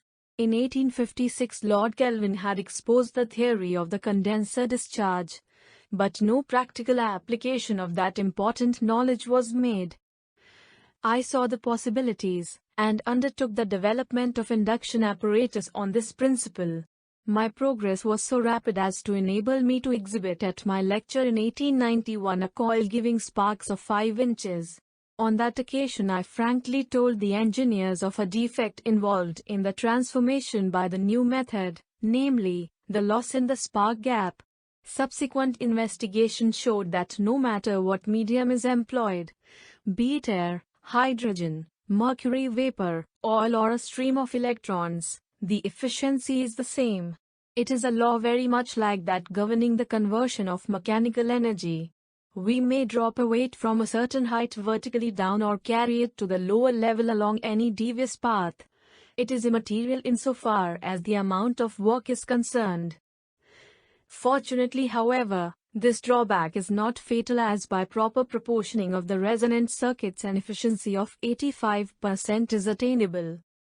Since my early announcement of the invention, it has come into universal use and wrought a revolution in many departments. But a still greater future awaits it. When in 1900 I obtained powerful discharges of 100 feet and flashed a current around the globe, I was reminded of the first tiny spark I observed in my Grant Street laboratory, and was thrilled by sensations akin to those I felt when I discovered the rotating magnetic field. Chapter 5: The Magnifying Transmitter. As I review the events of my past life, I realize how subtle are the influences that shape our destinies. An incident of my youth may serve to illustrate. One winter's day I managed to climb a steep mountain, in company with other boys. The snow was quite deep, and a warm southerly wind made it just suitable for our purpose. We amused ourselves by throwing balls which would roll down a certain distance, gathering more or less snow, and we tried to outdo one another in this exciting sport. Suddenly a ball was seen to go beyond the limit, swelling to enormous proportions until it became as big as a house, and plunged thundering into the valley below with a force that made the ground tremble. I looked on spellbound, incapable of understanding what had happened. For weeks afterward the picture of the avalanche was before my eyes, and I wondered how anything so small could grow to such an immense size. Ever since that time the magnification of feeble actions fascinated me, and when, years later, I took up the experimental study of mechanical and electrical resonance, I was keenly interested from the very start. Possibly, had it not been for that early powerful impression, I might not have followed up the little spark I obtained with my coil, and never developed my best invention, the true history of which I'll tell here for the first time. Lion hunters have often asked me which of my discoveries I prize most. This depends on the point of view. Not a few technical men, very able in their special departments, but dominated by a pedantic spirit, and nearsighted, have asserted that excepting the induction motor I have given to the world little of practical use. This is a grievous mistake. A new idea must not be judged by its immediate results. My alternating system of power transmission came at a psychological moment, as a long-sought answer to pressing industrial questions, and although considerable resistance had to be overcome, and opposing interests reconciled, as usual, the commercial introduction could not be long delayed. Now, compare this situation with that confronting my turbine, for example. One should think that so simple and beautiful an invention, possessing many features of an ideal motor, should be adopted at once, and, undoubtedly, it would under similar conditions. But the prospective effect of the rotating field was not to render worthless existing machinery. On the contrary, it was to give it additional value. The system lent itself to new enterprise as well as to improvement of the old. My turbine is an advance of a character entirely different. It is a radical departure in the sense that its success would mean the abandonment of the antiquated types of prime movers on which billions of dollars have been spent. Under such circumstances the progress must needs be slow, and perhaps the greatest impediment is encountered in the prejudicial opinions created in the minds of experts by organized opposition. Only the other day I had a disheartening experience when I met my friend and former assistant, Charles F. Scott, now professor of electrical engineering at Yale. I had not seen him for a long time, and was glad to have an opportunity for a little chat at my office. Our conversation naturally enough drifted on my turbine, and I became heated to a high degree. "Scott," I exclaimed, carried away by the vision of a glorious future, "my turbine will scrap all the heat engines in the world." Scott stroked his chin and looked away thoughtfully, as though making a mental calculation. "That will make quite a pile of scrap," he said, and left without another word. These, and other inventions of mine, however, were nothing more than steps forward in certain directions. In evolving them, I simply followed the inborn sense to improve the present devices without any special thought of our far more imperative necessities. The magnifying transmitter was the product of labors extending through years, having for their chief object the solution of problems which are infinitely more important to mankind than mere industrial development. If my memory serves me right, it was in November 1890 that I performed a laboratory experiment which was one of the most extraordinary and spectacular ever recorded in the annals of science. In investigating the behavior of high-frequency currents, I had satisfied myself that an electric field of sufficient intensity could be produced in a room to light up electrodeless vacuum tubes. Accordingly, a transformer was built to test the theory, and the first trial proved a marvelous success. It is difficult to appreciate what those strange phenomena meant at that time. We crave for new sensations but soon become indifferent to them. The wonders of yesterday are today common occurrences. When my tubes were first publicly exhibited, they were viewed with amazement impossible to describe. From all parts of the world I received urgent invitations, and numerous honors and other flattering inducements were offered to me, which I declined. But in 1892 the demands became irresistible, and I went to London, where I delivered a lecture before the Institution of Electrical Engineers. It had been my intention to leave immediately for Paris in compliance with a similar obligation, but Sir James Daver insisted on my appearing before the Royal Institution. I was a man of firm resolve but succumbed easily to the forceful arguments of the great Scotsman. He pushed me into a chair and poured out half a glass of a wonderful brown fluid which sparkled in all sorts of iridescent colors, and tasted like nectar. "Now," said he, "you are sitting in Faraday's chair, and you are enjoying whiskey he used to drink." In both aspects it was an enviable experience. The next evening I gave a demonstration before that institution, at the termination of which Lord Rayleigh addressed the audience, and his generous words gave me the first start in these endeavors. I fled from London, and later from Paris, to escape favors showered upon me, and journeyed to my home, where I passed through a most painful ordeal and illness. Upon regaining my health, I began to formulate plans for the resumption of work in America.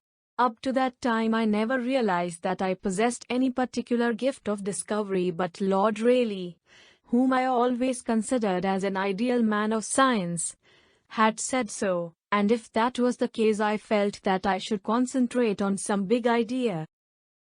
One day, as I was roaming in the mountains, I sought shelter from an approaching storm. The sky became overhung with heavy clouds, but somehow the rain was delayed until, all of a sudden, there was a lightning flash, and a few moments after a deluge. This observation set me thinking. It was manifest that the two phenomena were closely related, as cause and effect, and a little reflection led me to the conclusion that the electrical energy involved in the precipitation of the water was inconsiderable, the function of lightning being much like that of a sensitive trigger.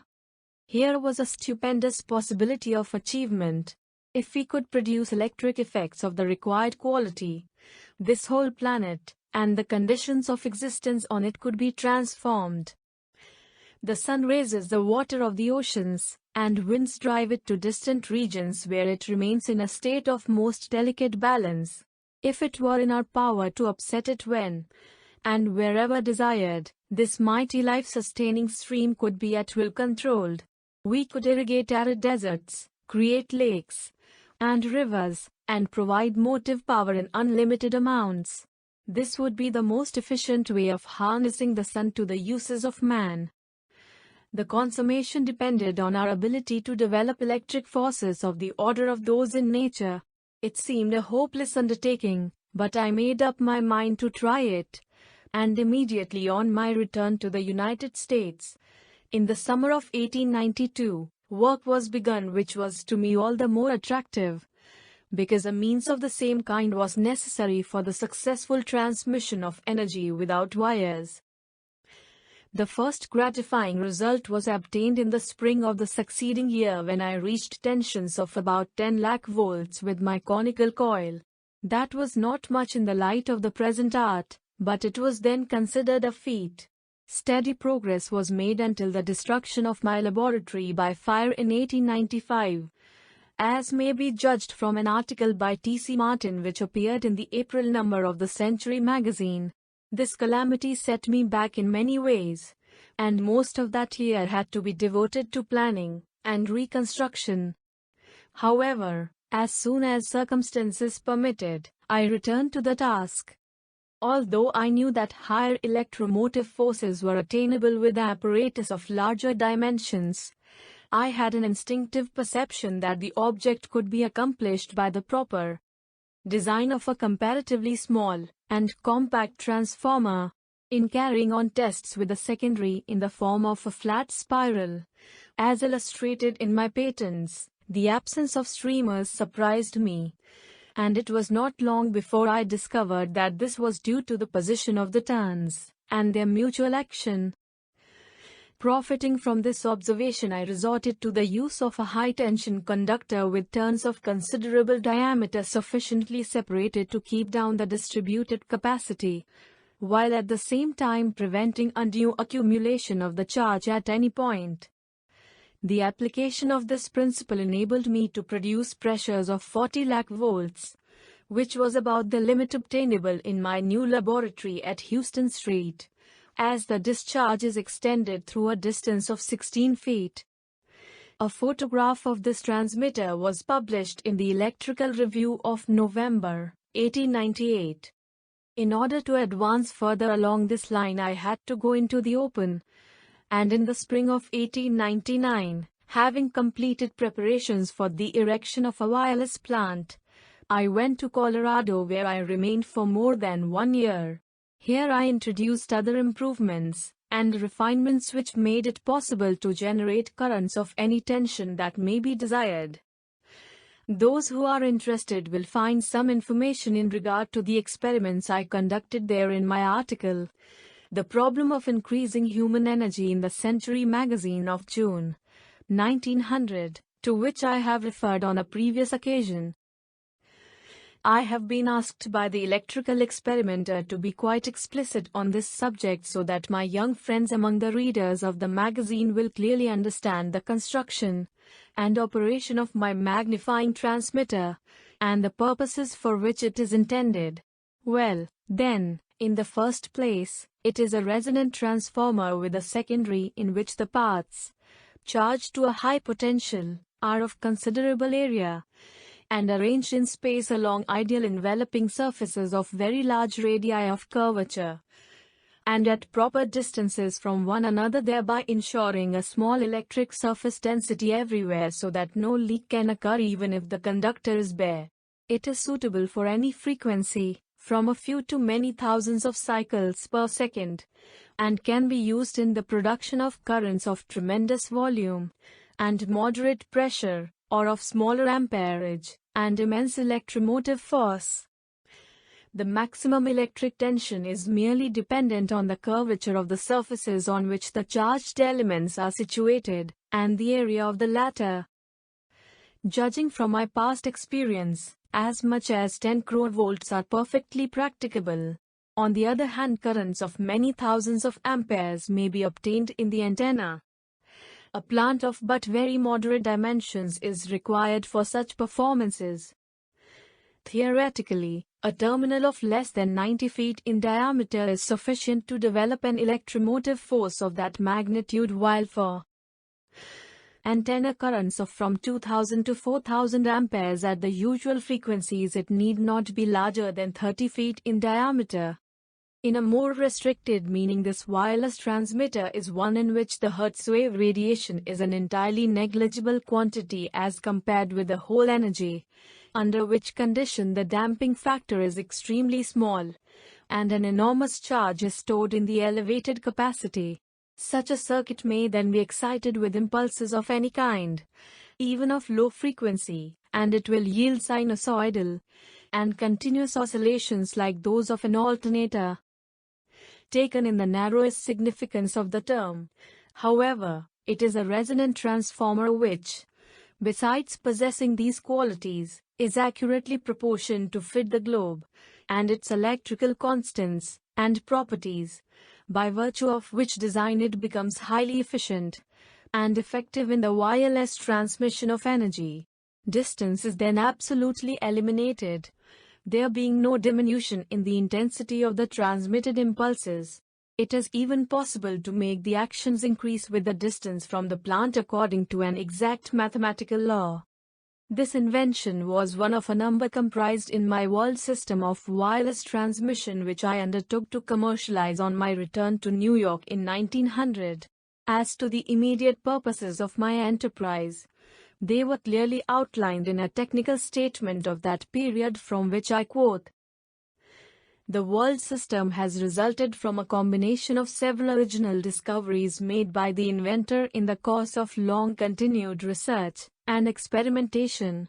It makes possible not only the instantaneous and precise wireless transmission of any kind of signals, messages or characters to all parts of the world, but also the interconnection of the existing telegraph, telephone, and other signal stations without any change in their present equipment. By its means, for instance, a telephone subscriber here may call up and talk to any other subscriber on the globe. An inexpensive receiver, not bigger than a watch, will enable him to listen anywhere, on land or sea, to a speech delivered or music played in some other place, however distant. These examples are cited merely to give an idea of the possibilities of this great scientific advance, which annihilates distance and makes that perfect natural conductor, the earth, available for all the innumerable purposes which human ingenuity has found for a line wire. One far-reaching result of this is that any device capable of being operated through one or more wires, at a distance obviously restricted, can likewise be actuated, without artificial conductors, and with the same facility and accuracy, at distances to which there are no limits other than those imposed by the physical dimensions of the globe. Thus, not only will entirely new fields for commercial exploitation be opened up by this ideal method of transmission, but the old ones vastly extended. The world system is based on the application of the following important inventions and discoveries. 1. The Tesla transformer. This apparatus is in the production of electrical vibrations as revolutionary as gunpowder was in warfare. Currents many times stronger than any ever generated in the usual ways, and sparks over 100 feet long, have been produced by the inventor with an instrument of this kind. 2. The magnifying transmitter. This is Tesla's best invention, a peculiar transformer specially adapted to excite the earth, which is in the transmission of electrical energy what the telescope is in astronomical observation. By the use of this marvelous device he has already set up electrical movements of greater intensity than those of lightning, and passed a current, sufficient to light more than 200 incandescent lamps, around the globe. 3. The Tesla wireless system. This system comprises a number of improvements, and is the only means known for transmitting economically electrical energy to a distance without wires. Careful tests and measurements in connection with an experimental station of great activity, erected by the inventor in Colorado, have demonstrated that power in any desired amount can be conveyed clear across the globe if necessary, with a loss not exceeding a few %. 4. The art of individualization. This invention of Tesla's is to primitive tuning what refined language is to unarticulated expression. It makes possible the transmission of signals or messages absolutely secret and exclusive both in the active and passive aspect, that is, non-interfering as well as non-interferable. Each signal is like an individual of unmistakable identity, and there is virtually no limit to the number of stations or instruments which can be simultaneously operated without the slightest mutual disturbance. 5. The terrestrial stationary waves. This wonderful discovery, popularly explained, means that the Earth is responsive to electrical vibrations of definite pitch just as a tuning fork to certain waves of sound. These particular electrical vibrations, capable of powerfully exciting the globe, lend themselves to innumerable uses of great importance commercially, and in many other respects. The first world system power plant can be put in operation in 9 months. With this power plant it will be practicable to attain electrical activities up to 10 million horsepower, and it is designed to serve for as many technical achievements as are possible without due expense. Among these the following may be mentioned. 1. The interconnection of the existing telegraph exchanges or offices all over the world. 2. The establishment of a secret and non-interferable government telegraph service. 3. The interconnection of all the present telephone exchanges or offices on the globe. 4. The universal distribution of general news, by telegraph or telephone, in connection with the press.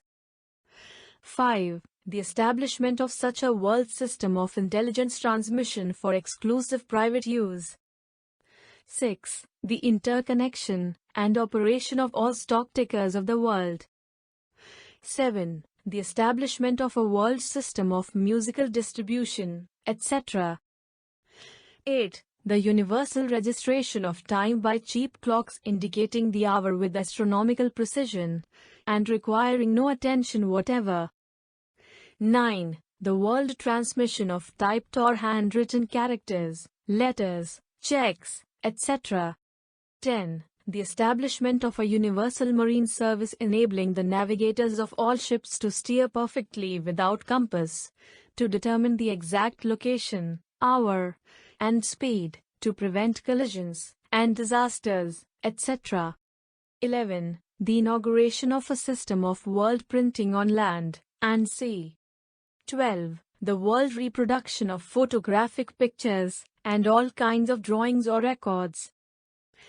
I also propose to make demonstrations in the wireless transmission of power on a small scale but sufficient to carry conviction.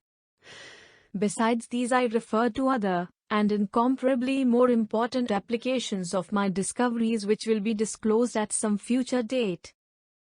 A plant was built on Long Island with a tower 187 feet high, having a spherical terminal about 68 feet in diameter. These dimensions were adequate for the transmission of virtually any amount of energy. Originally only from 200 to 300 kW were provided, but I intended to employ later several thousand horsepower. The transmitter was 2-emitter wave complex of special characteristics, and I had devised a unique method of telephonic control of any amount of energy. The tower was destroyed 2 years ago, but my projects are being developed, and another one, improved in some features, will be constructed.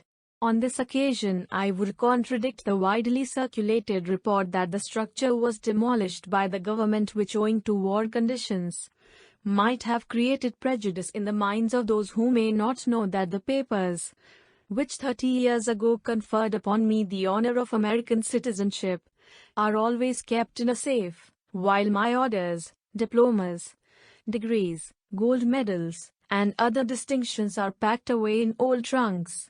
If this report had a foundation, I would have been refunded a large sum of money which I expended in the construction of the tower. On the contrary, it was in the interest of the government to preserve it, particularly as it would have made possible. To mention just one valuable result, the location of a submarine in any part of the world. My plant, services, and all my improvements have always been at the disposal of the officials.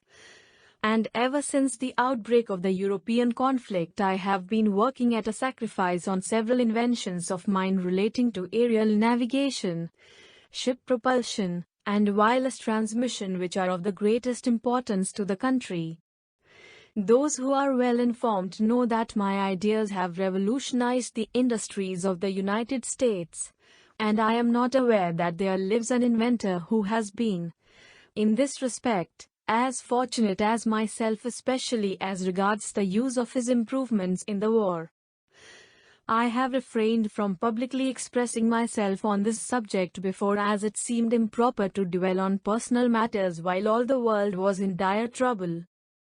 I would add further, in view of various rumors which have reached me, that Mr. J. Pierpont Morgan did not interest himself with me in a business way, but in the same large spirit in which he has assisted many other pioneers.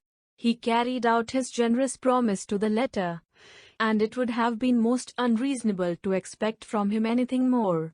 He had the highest regard for my attainments, and gave me every evidence of his complete faith in my ability to ultimately achieve what I had set out to do.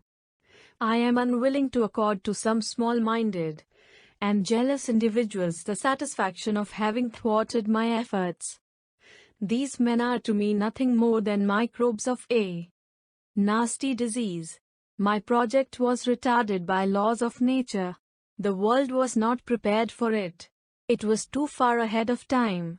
But the same laws will prevail in the end, and make it a triumphal success. Chapter 6: The Art of the Automatics.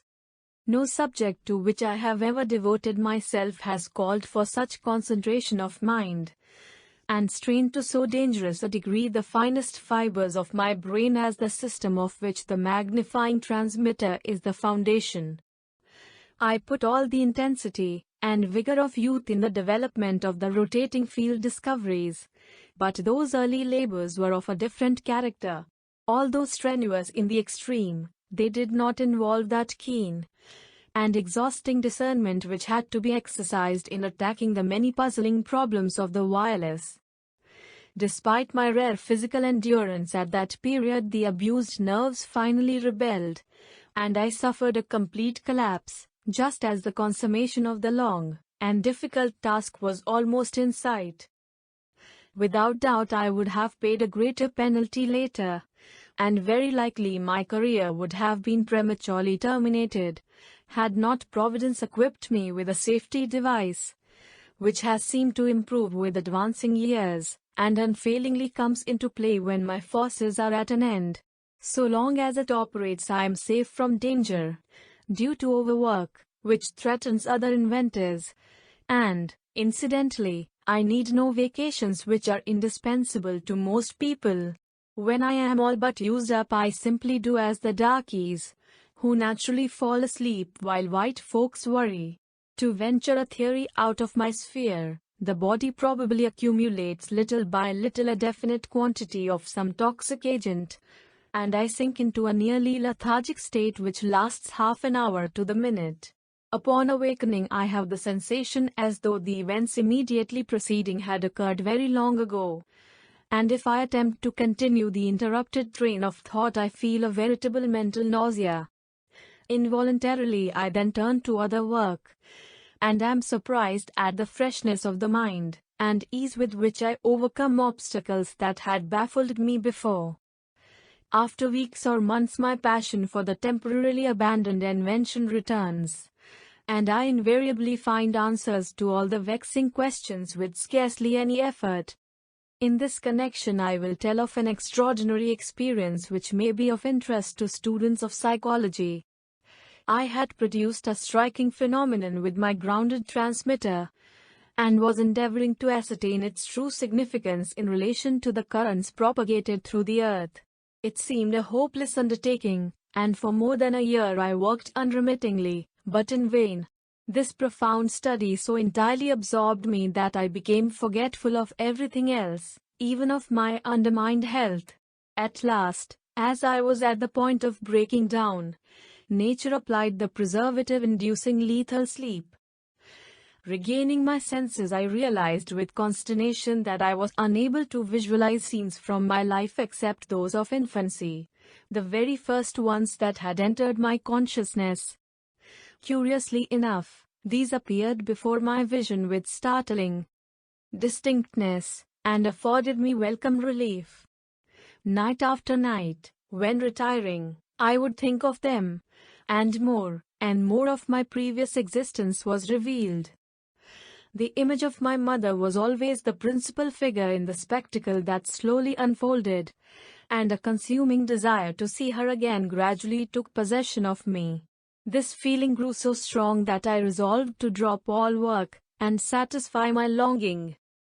But I found it too hard to break away from the laboratory, and several months elapsed during which I had succeeded in reviving all the impressions of my past life up to the spring of 1892. In the next picture that came out of the mist of oblivion, I saw myself at the Hotel de la Paix in Paris, just coming to from one of my peculiar sleeping spells, which had been caused by prolonged exertion of the brain. Imagine the pain and distress I felt when it flashed upon my mind that a dispatch was handed to me at that very moment bearing the sad news that my mother was dying. I remembered how I made the long journey home without an hour of rest, and how she passed away after weeks of agony. It was especially remarkable that during all this period of partially obliterated memory I was fully alive to everything touching on the subject of my research. I could recall the smallest details and the least significant observations in my experiments, and even recite pages of text and complex mathematical formulae. My belief is firm in a law of compensation. The true rewards are ever in proportion to the labor and sacrifices made. This is one of the reasons why I feel certain that of all my inventions, the magnifying transmitter will prove most important and valuable to future generations. I am prompted to this prediction not so much by thoughts of the commercial and industrial revolution which it will surely bring about, but of the humanitarian consequences of the many achievements it makes possible. Considerations of mere utility weigh little in the balance against the higher benefits of civilization. We are confronted with portentous problems which cannot be solved just by providing for our material existence, however abundantly. On the contrary, progress in this direction is fraught with hazards and perils not less menacing than those born from want and suffering. If we were to release the energy of atoms or discover some other way of developing cheap and unlimited power at any point of the globe, this accomplishment, instead of being a blessing, might bring disaster to mankind in giving rise to dissension and anarchy, which would ultimately result in the enthronement of the hated regime of force. The greatest goodwill comes from technical improvements tending to unification and harmony, and my wireless transmitter is preeminently such. By its means the human voice and likeness will be reproduced everywhere, and factories driven thousands of miles from waterfalls furnishing the power. Aerial machines will be propelled around the earth without a stop, and the sun's energy controlled to create lakes and rivers for motive purposes, and transformation of arid deserts into fertile land. Its introduction for telegraphic, telephonic, and similar uses will automatically cut out the statics and all other interferences which at present impose narrow limits to the application of the wireless. This is a timely topic on which a few words might not be amiss. During the past decade, a number of people have arrogantly claimed that they had succeeded in doing away with this impediment. I have carefully examined all of the arrangements described and tested most of them long before they were publicly disclosed, but the finding was uniformly negative. A recent official statement from the U.S. Navy may, perhaps, have taught some beguilable news editors how to appraise these announcements at their real worth. As a rule, the attempts are based on theories so fallacious that whenever they come to my notice I cannot help thinking in a lighter vein. Quite recently a new discovery was heralded with a deafening flourish of trumpets, but it proved another case of a mountain bringing forth a mouse. This reminds me of an exciting incident which took place years ago when I was conducting my experiments with currents of high frequency. Steve Brody had just jumped off the Brooklyn Bridge. The feat has been vulgarized since by imitators, but the first report electrified New York. I was very impressionable then, and frequently spoke of the daring printer. On a hot afternoon I felt the necessity of refreshing myself, and stepped into one of the popular 30,000 institutions of this great city, where a delicious 12% beverage was served which can now be had only by making a trip to the poor and devastated countries of Europe. The attendance was large, and not over-distinguished, and a matter was discussed which gave me an admirable opening for the careless remark. "This is what I said when I jumped off the bridge." No sooner had I uttered these words than I felt like the companion of Timotheus in the poem of Schiller. In an instant there was a pandemonium, and a dozen voices cried, "It is Brodie." I threw a quarter on the counter, and bolted for the door, but the crowd was at my heels with yells, "Stop, Steve!" which must have been misunderstood, for many persons tried to hold me up as I ran frantically for my haven of refuge. By darting around corners I fortunately managed, through the medium of a fire escape, to reach the laboratory, where I threw off my coat, camouflaged myself as a hard-working blacksmith, and started the forge. But these precautions proved unnecessary. I had eluded my pursuers. For many years afterward, at night, when imagination turns into specters the trifling troubles of the day, I often thought, as I tossed on the bed, what my fate would have been had that mob caught me, and found out that I was not Steve Brodie. Now the engineer, who lately gave an account before a technical body of a novel remedy against statics based on a heretofore unknown law of nature, seems to have been as reckless as myself when he contended that these disturbances propagate up and down, while those of a transmitter proceed along the earth. It would mean that a condenser, as this globe, with its gaseous envelope, could be charged and discharged in a manner quite contrary to the fundamental teachings propounded in every elemental textbook of physics. Such a supposition would have been condemned as erroneous, even in Franklin's time, for the facts bearing on this were then well known, and the identity between atmospheric electricity and that developed by machines was fully established. Obviously, natural and artificial disturbances propagate through the earth and the air in exactly the same way, and both set up electromotive forces in the horizontal as well as vertical sense. Interference cannot be overcome by any such methods as were proposed. The truth is this: in the air the potential increases at the rate of about 50 volts per foot of elevation, owing to which there may be a difference of pressure amounting to 20 or even 40,000 volts between the upper and lower ends of the antenna. The masses of the charged atmosphere are constantly in motion and give up electricity to the conductor, not continuously but rather disruptively, this producing a grinding noise in a sensitive telephonic receiver. The higher the terminal, and the greater the space encompassed by the wires, the more pronounced is the effect, but it must be understood that it is purely local, and has little to do with the real trouble.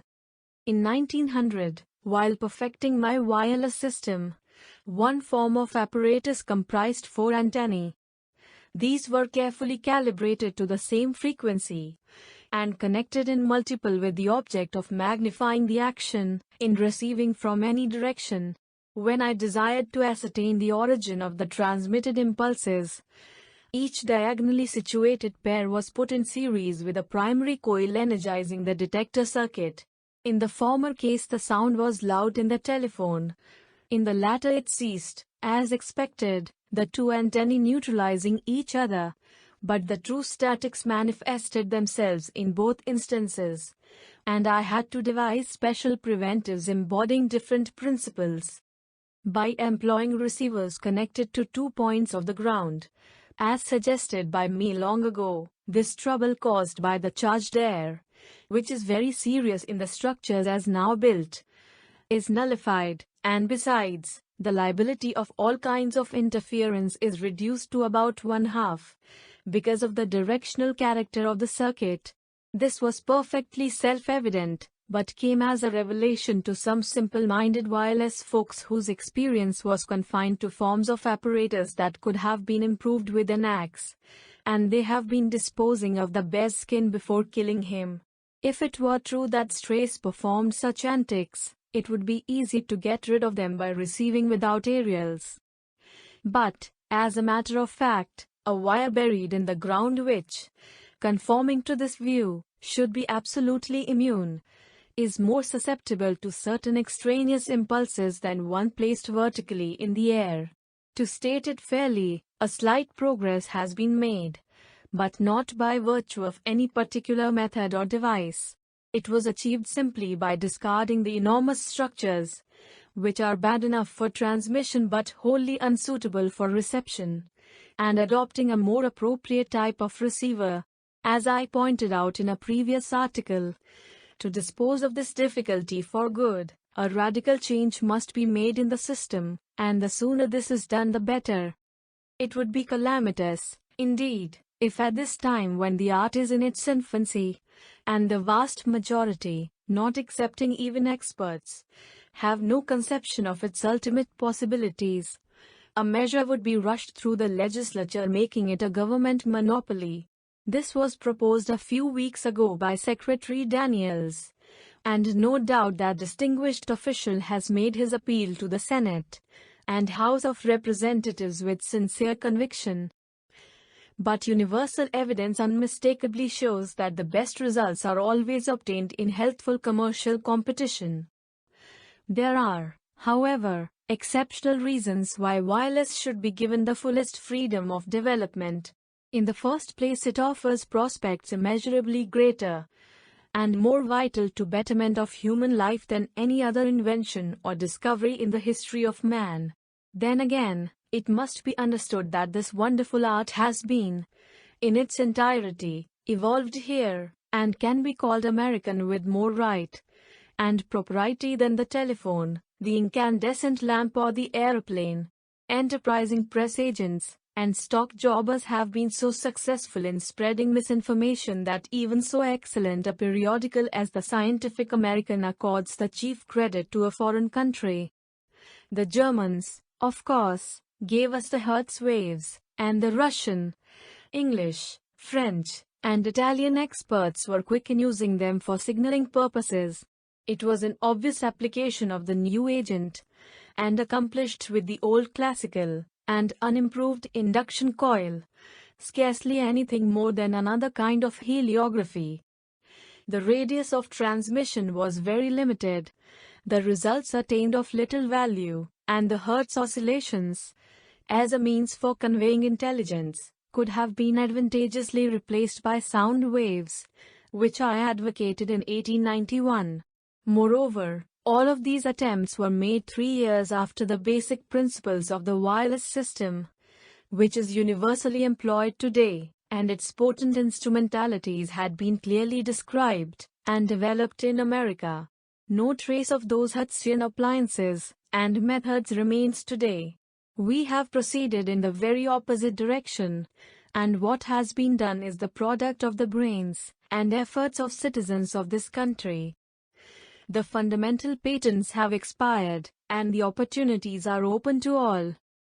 The chief argument of the Secretary is based on interference. According to his statement, reported in the New York Herald of July 29, signals from a powerful station can be intercepted in every village of the world. In view of this fact, which was demonstrated in my experiments of 1900, it would be of little use to impose restrictions in the United States. As throwing light on this point, I may mention that only recently an odd-looking gentleman called on me with the object of enlisting my services in the construction of world transmitters in some distant land. "We have no money," he said, "but carloads of solid gold, and we will give you a liberal amount." I told him that I wanted to see first what will be done with my inventions in America, and this ended the interview. But I am satisfied that some dark forces are at work, and as time goes on the maintenance of continuous communication will be rendered more difficult. The only remedy is a system immune against interruption. It has been perfected, it exists, and all that is necessary is to put it in operation. The terrible conflict is still uppermost in the minds, and perhaps the greatest importance will be attached to the magnifying transmitter as a machine for attack and defense, more particularly in connection with teleautomatics. This invention is a logical outcome of observations begun in my boyhood and continued throughout my life. When the first results were published, the Electrical Review stated editorially that it would become one of the most potent factors in the advance and civilization of mankind. The time is not distant when this prediction will be fulfilled.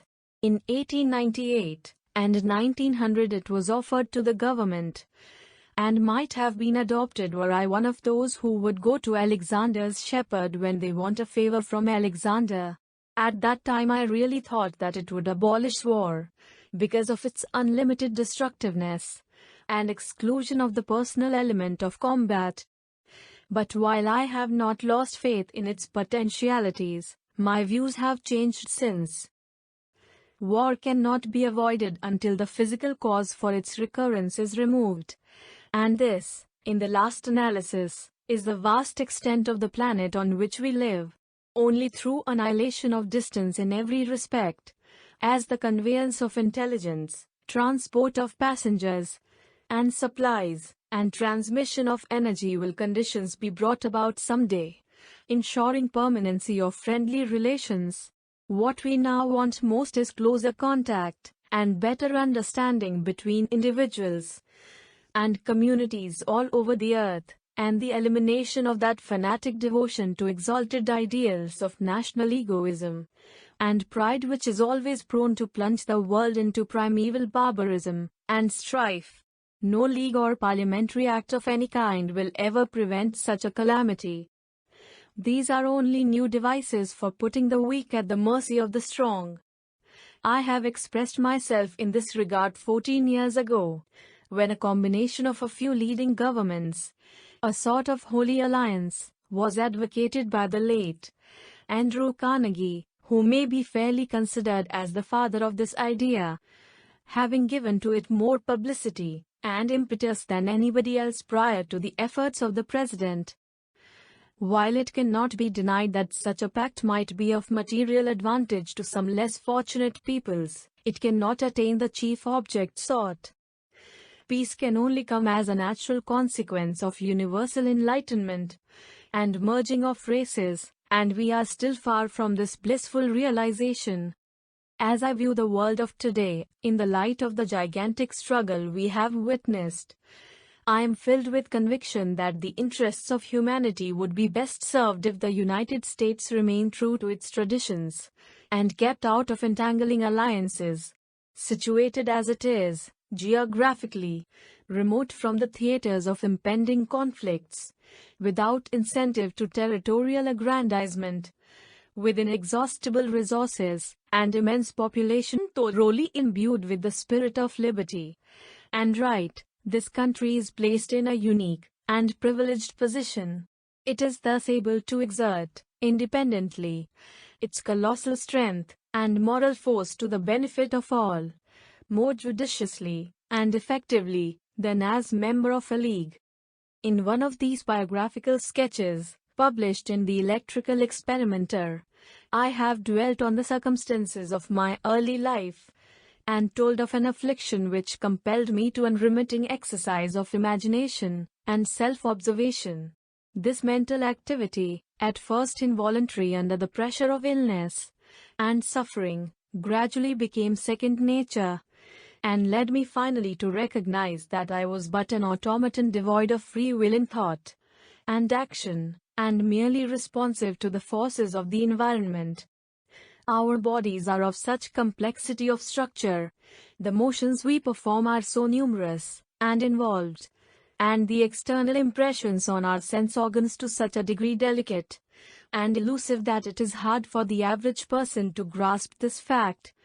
And yet nothing is more convincing to the trained investigator than the mechanistic theory of life which had been, in a measure, understood and propounded by Descartes 300 years ago.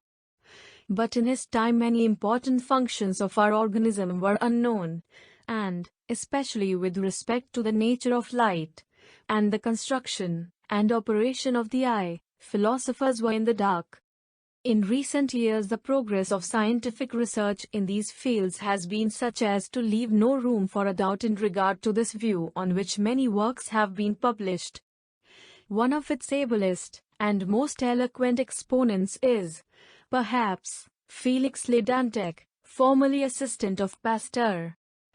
Professor Jacques Loeb has performed remarkable experiments in heliotropism, clearly establishing the controlling power of light in lower forms of organisms, and his latest book, Forced Movements, is revelatory. But while men of science accept this theory simply as any other that is recognized, to me it is a truth which I hourly demonstrate by every act and thought of mine. The consciousness of the external impression prompting me to any kind of exertion, physical or mental, is ever present in my mind. Only on very rare occasions, when I was in a state of exceptional concentration, have I found difficulty in locating the original impulses. The by far greater number of human beings are never aware of what is passing around and within them, and millions fall victims of disease and die prematurely just on this account. The commonest everyday occurrences appear to them mysterious and inexplicable. One may feel a sudden wave of sadness, and rake his brain for an explanation when he might have noticed that it was caused by a cloud cutting off the rays of the sun. He may see the image of a friend dear to him under conditions which he construes as very peculiar, when only shortly before he has passed him in the street or seen his photograph somewhere. When he loses a collar button he fusses and swears for an hour, being unable to visualize his previous actions and locate the object directly. Deficient observation is merely a form of ignorance, and responsible for the many morbid notions and foolish ideas prevailing. There is not more than 1 out of every 10 persons who does not believe in telepathy and other psychic manifestations, spiritualism, and communion with the dead, and who would refuse to listen to willing or unwilling deceivers. Just to illustrate how deeply rooted this tendency has become even among the clear-headed American population, I may mention a comical incident. Shortly before the war, when the exhibition of my turbines in this city elicited widespread comment in the technical papers, I anticipated that there would be a scramble among manufacturers to get hold of the invention, and I had particular designs on that man from Detroit who has an uncanny faculty for accumulating millions. So confident was I that he would turn up someday, that I declared this as certain to my secretary and assistants. Sure enough, one fine morning a body of engineers from the Ford Motor Company presented themselves with the request of discussing with me an important project. "Didn't I tell you?" I remarked triumphantly to my employees. And one of them said, "You are amazing, Mr. Tesla. Everything comes out exactly as you predict." As soon as these hard-headed men were seated I, of course, immediately began to extol the wonderful features of my turbine, when the spokesman interrupted me and said, "We know all about this, but we are on a special errand. We have formed a psychological society for the investigation of psychic phenomena, and we want you to join us in this undertaking." I suppose those engineers never knew how near they came to being fired out of my office. Ever since I was told by some of the greatest men of the time, leaders in science whose names are immortal, that I am possessed of an unusual mind, I bent all my thinking faculties on the solution of great problems regardless of sacrifice. For many years I endeavored to solve the enigma of death, and watched eagerly for every kind of spiritual indication. But only once in the course of my existence have I had an experience which momentarily impressed me as supernatural. It was at the time of my mother's death. I had become completely exhausted by pain and long vigilance, and one night was carried to a building about 2 blocks from our home. As I lay helpless there, I thought that if my mother died while I was away from her bedside, she would surely give me a sign. 2 or 3 months before, I was in London in company with my late friend, Sir William Crookes, when spiritualism was discussed, and I was under the full sway of these thoughts. I might not have paid attention to other men, but was susceptible to his arguments, as it was his epochal work on radiant matter, which I had read as a student, that made me embrace the electrical career.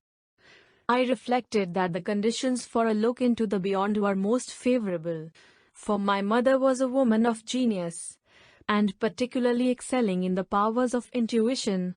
During the whole night every fiber in my brain was strained in expectancy, but nothing happened until early in the morning, when I fell in a sleep, or perhaps a swoon, and saw a cloud carrying angelic figures of marvelous beauty, one of whom gazed upon me lovingly, and gradually assumed the features of my mother. The appearance slowly floated across the room, and vanished, and I was awakened by an indescribably sweet song of many voices. In that instant a certitude, which no words can express, came upon me that my mother had just died, and that was true. I was unable to understand the tremendous weight of the painful knowledge I received in advance, and wrote a letter to Sir William Crookes while still under the domination of these impressions, and in poor bodily health. When I recovered, I sought for a long time the external cause of this strange manifestation, and, to my great relief, I succeeded after many months of fruitless effort. I had seen the painting of a celebrated artist, representing allegorically one of the seasons in the form of a cloud with a group of angels which seemed to actually float in the air, and this had struck me forcefully. It was exactly the same that appeared in my dream, with the exception of my mother's likeness. The music came from the choir in the church nearby at the early Mass of Easter morning, explaining everything satisfactorily in conformity with scientific facts. This occurred long ago, and I have never had the faintest reason since to change my views on psychical and spiritual phenomena, for which there is absolutely no foundation. The belief in these is the natural outgrowth of intellectual development. Religious dogmas are no longer accepted in their orthodox meaning, but every individual clings to faith in a supreme power of some kind. We all must have an ideal to govern our conduct and ensure contentment, but it is immaterial whether it be one of creed, art, science or anything else, so long as it fulfills the function of a dematerializing force. It is essential to the peaceful existence of humanity as a whole that one common conception should prevail.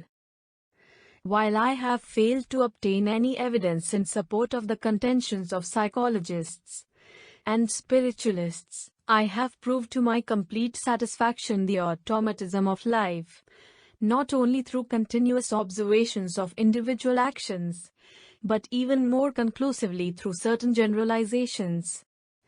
These amount to a discovery which I consider of the greatest moment to human society, and on which I shall briefly dwell.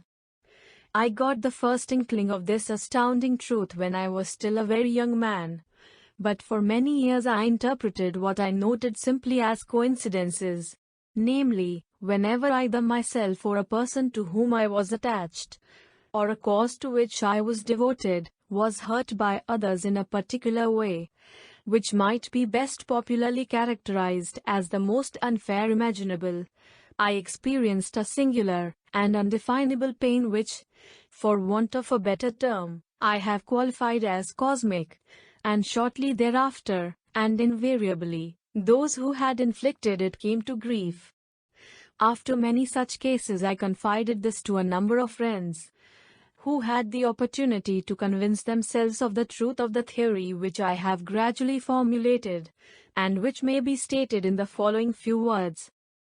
Our bodies are of similar construction, and exposed to the same external influences. This results in likeness of response, and concordance of the general activities on which all our social and other rules and laws are based. We are automata entirely controlled by the forces of the medium, being tossed about like corks on the surface of the water, but mistaking the resultant of the impulses from the outside for free will. The movements and other actions we perform are always life-preservative, and though seemingly quite independent from one another, we are connected by invisible links. So long as the organism is in perfect order, it responds accurately to the agents that prompt it. But the moment that there is some derangement in any individual, his self-preservative power is impaired. Everybody understands, of course, that if one becomes deaf, has his eyesight weakened, or his limbs injured, the chances for his continued existence are lessened. But this is also true, and perhaps more so, of certain defects in the brain which deprive the automaton, more or less, of that vital quality, and cause it to rush into destruction. A very sensitive and observant being, with his highly developed mechanism all intact, and acting with precision in obedience to the changing conditions of the environment, is endowed with a transcending mechanical sense, enabling him to evade perils too subtle to be directly perceived. When he comes in contact with others whose controlling organs are radically faulty, that sense asserts itself, and he feels the cosmic pain. The truth of this has been borne out in hundreds of instances, and I am inviting other students of nature to devote attention to this subject, believing that through combined and systematic effort results of incalculable value to the world will be attained. The idea of constructing an automaton to bear out my theory presented itself to me early, but I did not begin active work until 1893, when I started my wireless investigations. During the succeeding 2 or 3 years, a number of automatic mechanisms, to be actuated from a distance, were constructed by me and exhibited to visitors in my laboratory. In 1896, however, I designed a complete machine capable of a multitude of operations, but the consummation of my labors was delayed until late in 1897. This machine was illustrated and described in my article in the Century magazine of June 1900 and other periodicals of that time, and, when first shown in the beginning of 1898, it created a sensation such as no other invention of mine has ever produced. In November 1898, a basic patent on the novel art was granted to me, but only after the examiner-in-chief had come to New York and witnessed the performance, for what I claimed seemed unbelievable. I remember that when later I called on an official in Washington, with a view of offering the invention to the government, he burst out in laughter upon my telling him what I had accomplished. Nobody thought then that there was the faintest prospect of perfecting such a device. It is unfortunate that in this patent, following the advice of my attorneys, I indicated the control as being effected through the medium of a single circuit and a well-known form of detector, for the reason that I had not yet secured protection on my methods and apparatus for individualization. As a matter of fact, my boats were controlled through the joint action of several circuits, and interference of every kind was excluded. Most generally I employed receiving circuits in the form of loops, including condensers, because the discharges of my high-tension transmitter ionized the air in the hall so that even a very small aerial would draw electricity from the surrounding atmosphere for hours. Just to give an idea, I found, for instance, that a bulb 12 inches in diameter, highly exhausted, and with one single terminal to which a short wire was attached, would deliver well on to 1,000 successive flashes before all charge of the air in the laboratory was neutralized. The loop form of receiver was not sensitive to such a disturbance, and it is curious to note that it is becoming popular at this late date. In reality, it collects much less energy than the aerials or a long grounded wire, but it so happens that it does away with a number of defects inherent to the present wireless devices. In demonstrating my invention before audiences, the visitors were requested to ask any questions, however involved, and the automaton would answer them by signs. This was considered magic at that time but was extremely simple, for it was myself who gave the replies by means of the device. At the same period, another larger automatic boat was constructed, a photograph of which is shown in this number of the Electrical Experimenter. It was controlled by loops, having several turns placed in the hull, which was made entirely watertight and capable of submergence.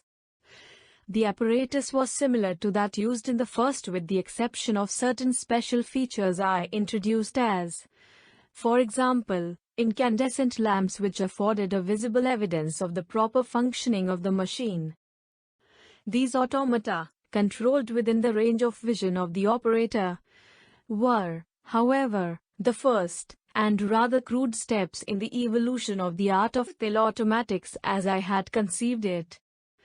The next logical improvement was its application to automatic mechanisms beyond the limits of vision, and at great distance from the center of control, and I have ever since advocated their employment as instruments of warfare in preference to guns. The importance of this now seems to be recognized. If I am to judge from casual announcements through the press of achievements which are said to be extraordinary but contain no merit of novelty whatever, in an imperfect manner it is practicable, with the existing wireless plants, to launch an aeroplane, have it follow a certain approximate course, and perform some operation at a distance of many hundreds of miles. A machine of this kind can also be mechanically controlled in several ways, and I have no doubt that it may prove of some usefulness in war. But there are, to my best knowledge, no instrumentalities in existence today with which such an object could be accomplished in a precise manner. I have devoted years of study to this matter, and have evolved means, making such, and greater wonders easily realizable. As stated on a previous occasion, when I was a student at college I conceived a flying machine quite unlike the present ones. The underlying principle was sound but could not be carried into practice for want of a prime mover of sufficiently great activity. In recent years I have successfully solved this problem, and am now planning aerial machines devoid of sustaining planes, ailerons, propellers, and other external attachments, which will be capable of immense speeds, and are very likely to furnish powerful arguments for peace in the near future. Such a machine, sustained and propelled entirely by reaction, is shown on page 108, and is supposed to be controlled either mechanically or by wireless energy. By installing proper plants it will be practicable to project a missile of this kind into the air, and drop it almost on the very spot designated, which may be thousands of miles away. But we are not going to stop at this. The automata will be ultimately produced, capable of acting as if possessed of their own intelligence, and their advent will create a revolution. As early as 1898 I proposed to representatives of a large manufacturing concern the construction and public exhibition of an automobile carriage which, left to itself, would perform a great variety of operations involving something akin to judgment. But my proposal was deemed chimerical at that time, and nothing came from it. At present many of the ablest minds are trying to devise expedients for preventing a repetition of the awful conflict which is only theoretically ended, and the duration and main issues of which I have correctly predicted in an article printed in the Sunday of December 20th, 1914. The proposed league is not a remedy but on the contrary, in the opinion of a number of competent men, may bring about results just the opposite. It is particularly regrettable that a punitive policy was adopted in framing the terms of peace, because a few years hence it will be possible for nations to fight without armies, ships or guns, by weapons far more terrible to the destructive action, and range of which there is virtually no limit. A city, at any distance whatsoever from the enemy, can be destroyed by him, and no power on earth can stop him from doing so. If we want to avert an impending calamity, and a state of things which may transform this globe into an inferno, we should push the development of flying machines and wireless transmission of energy without an instant's delay, and with all the power and resources of the nation. Thanks for listening. Please like, share, and subscribe. Stay tuned for more such books. Thank you.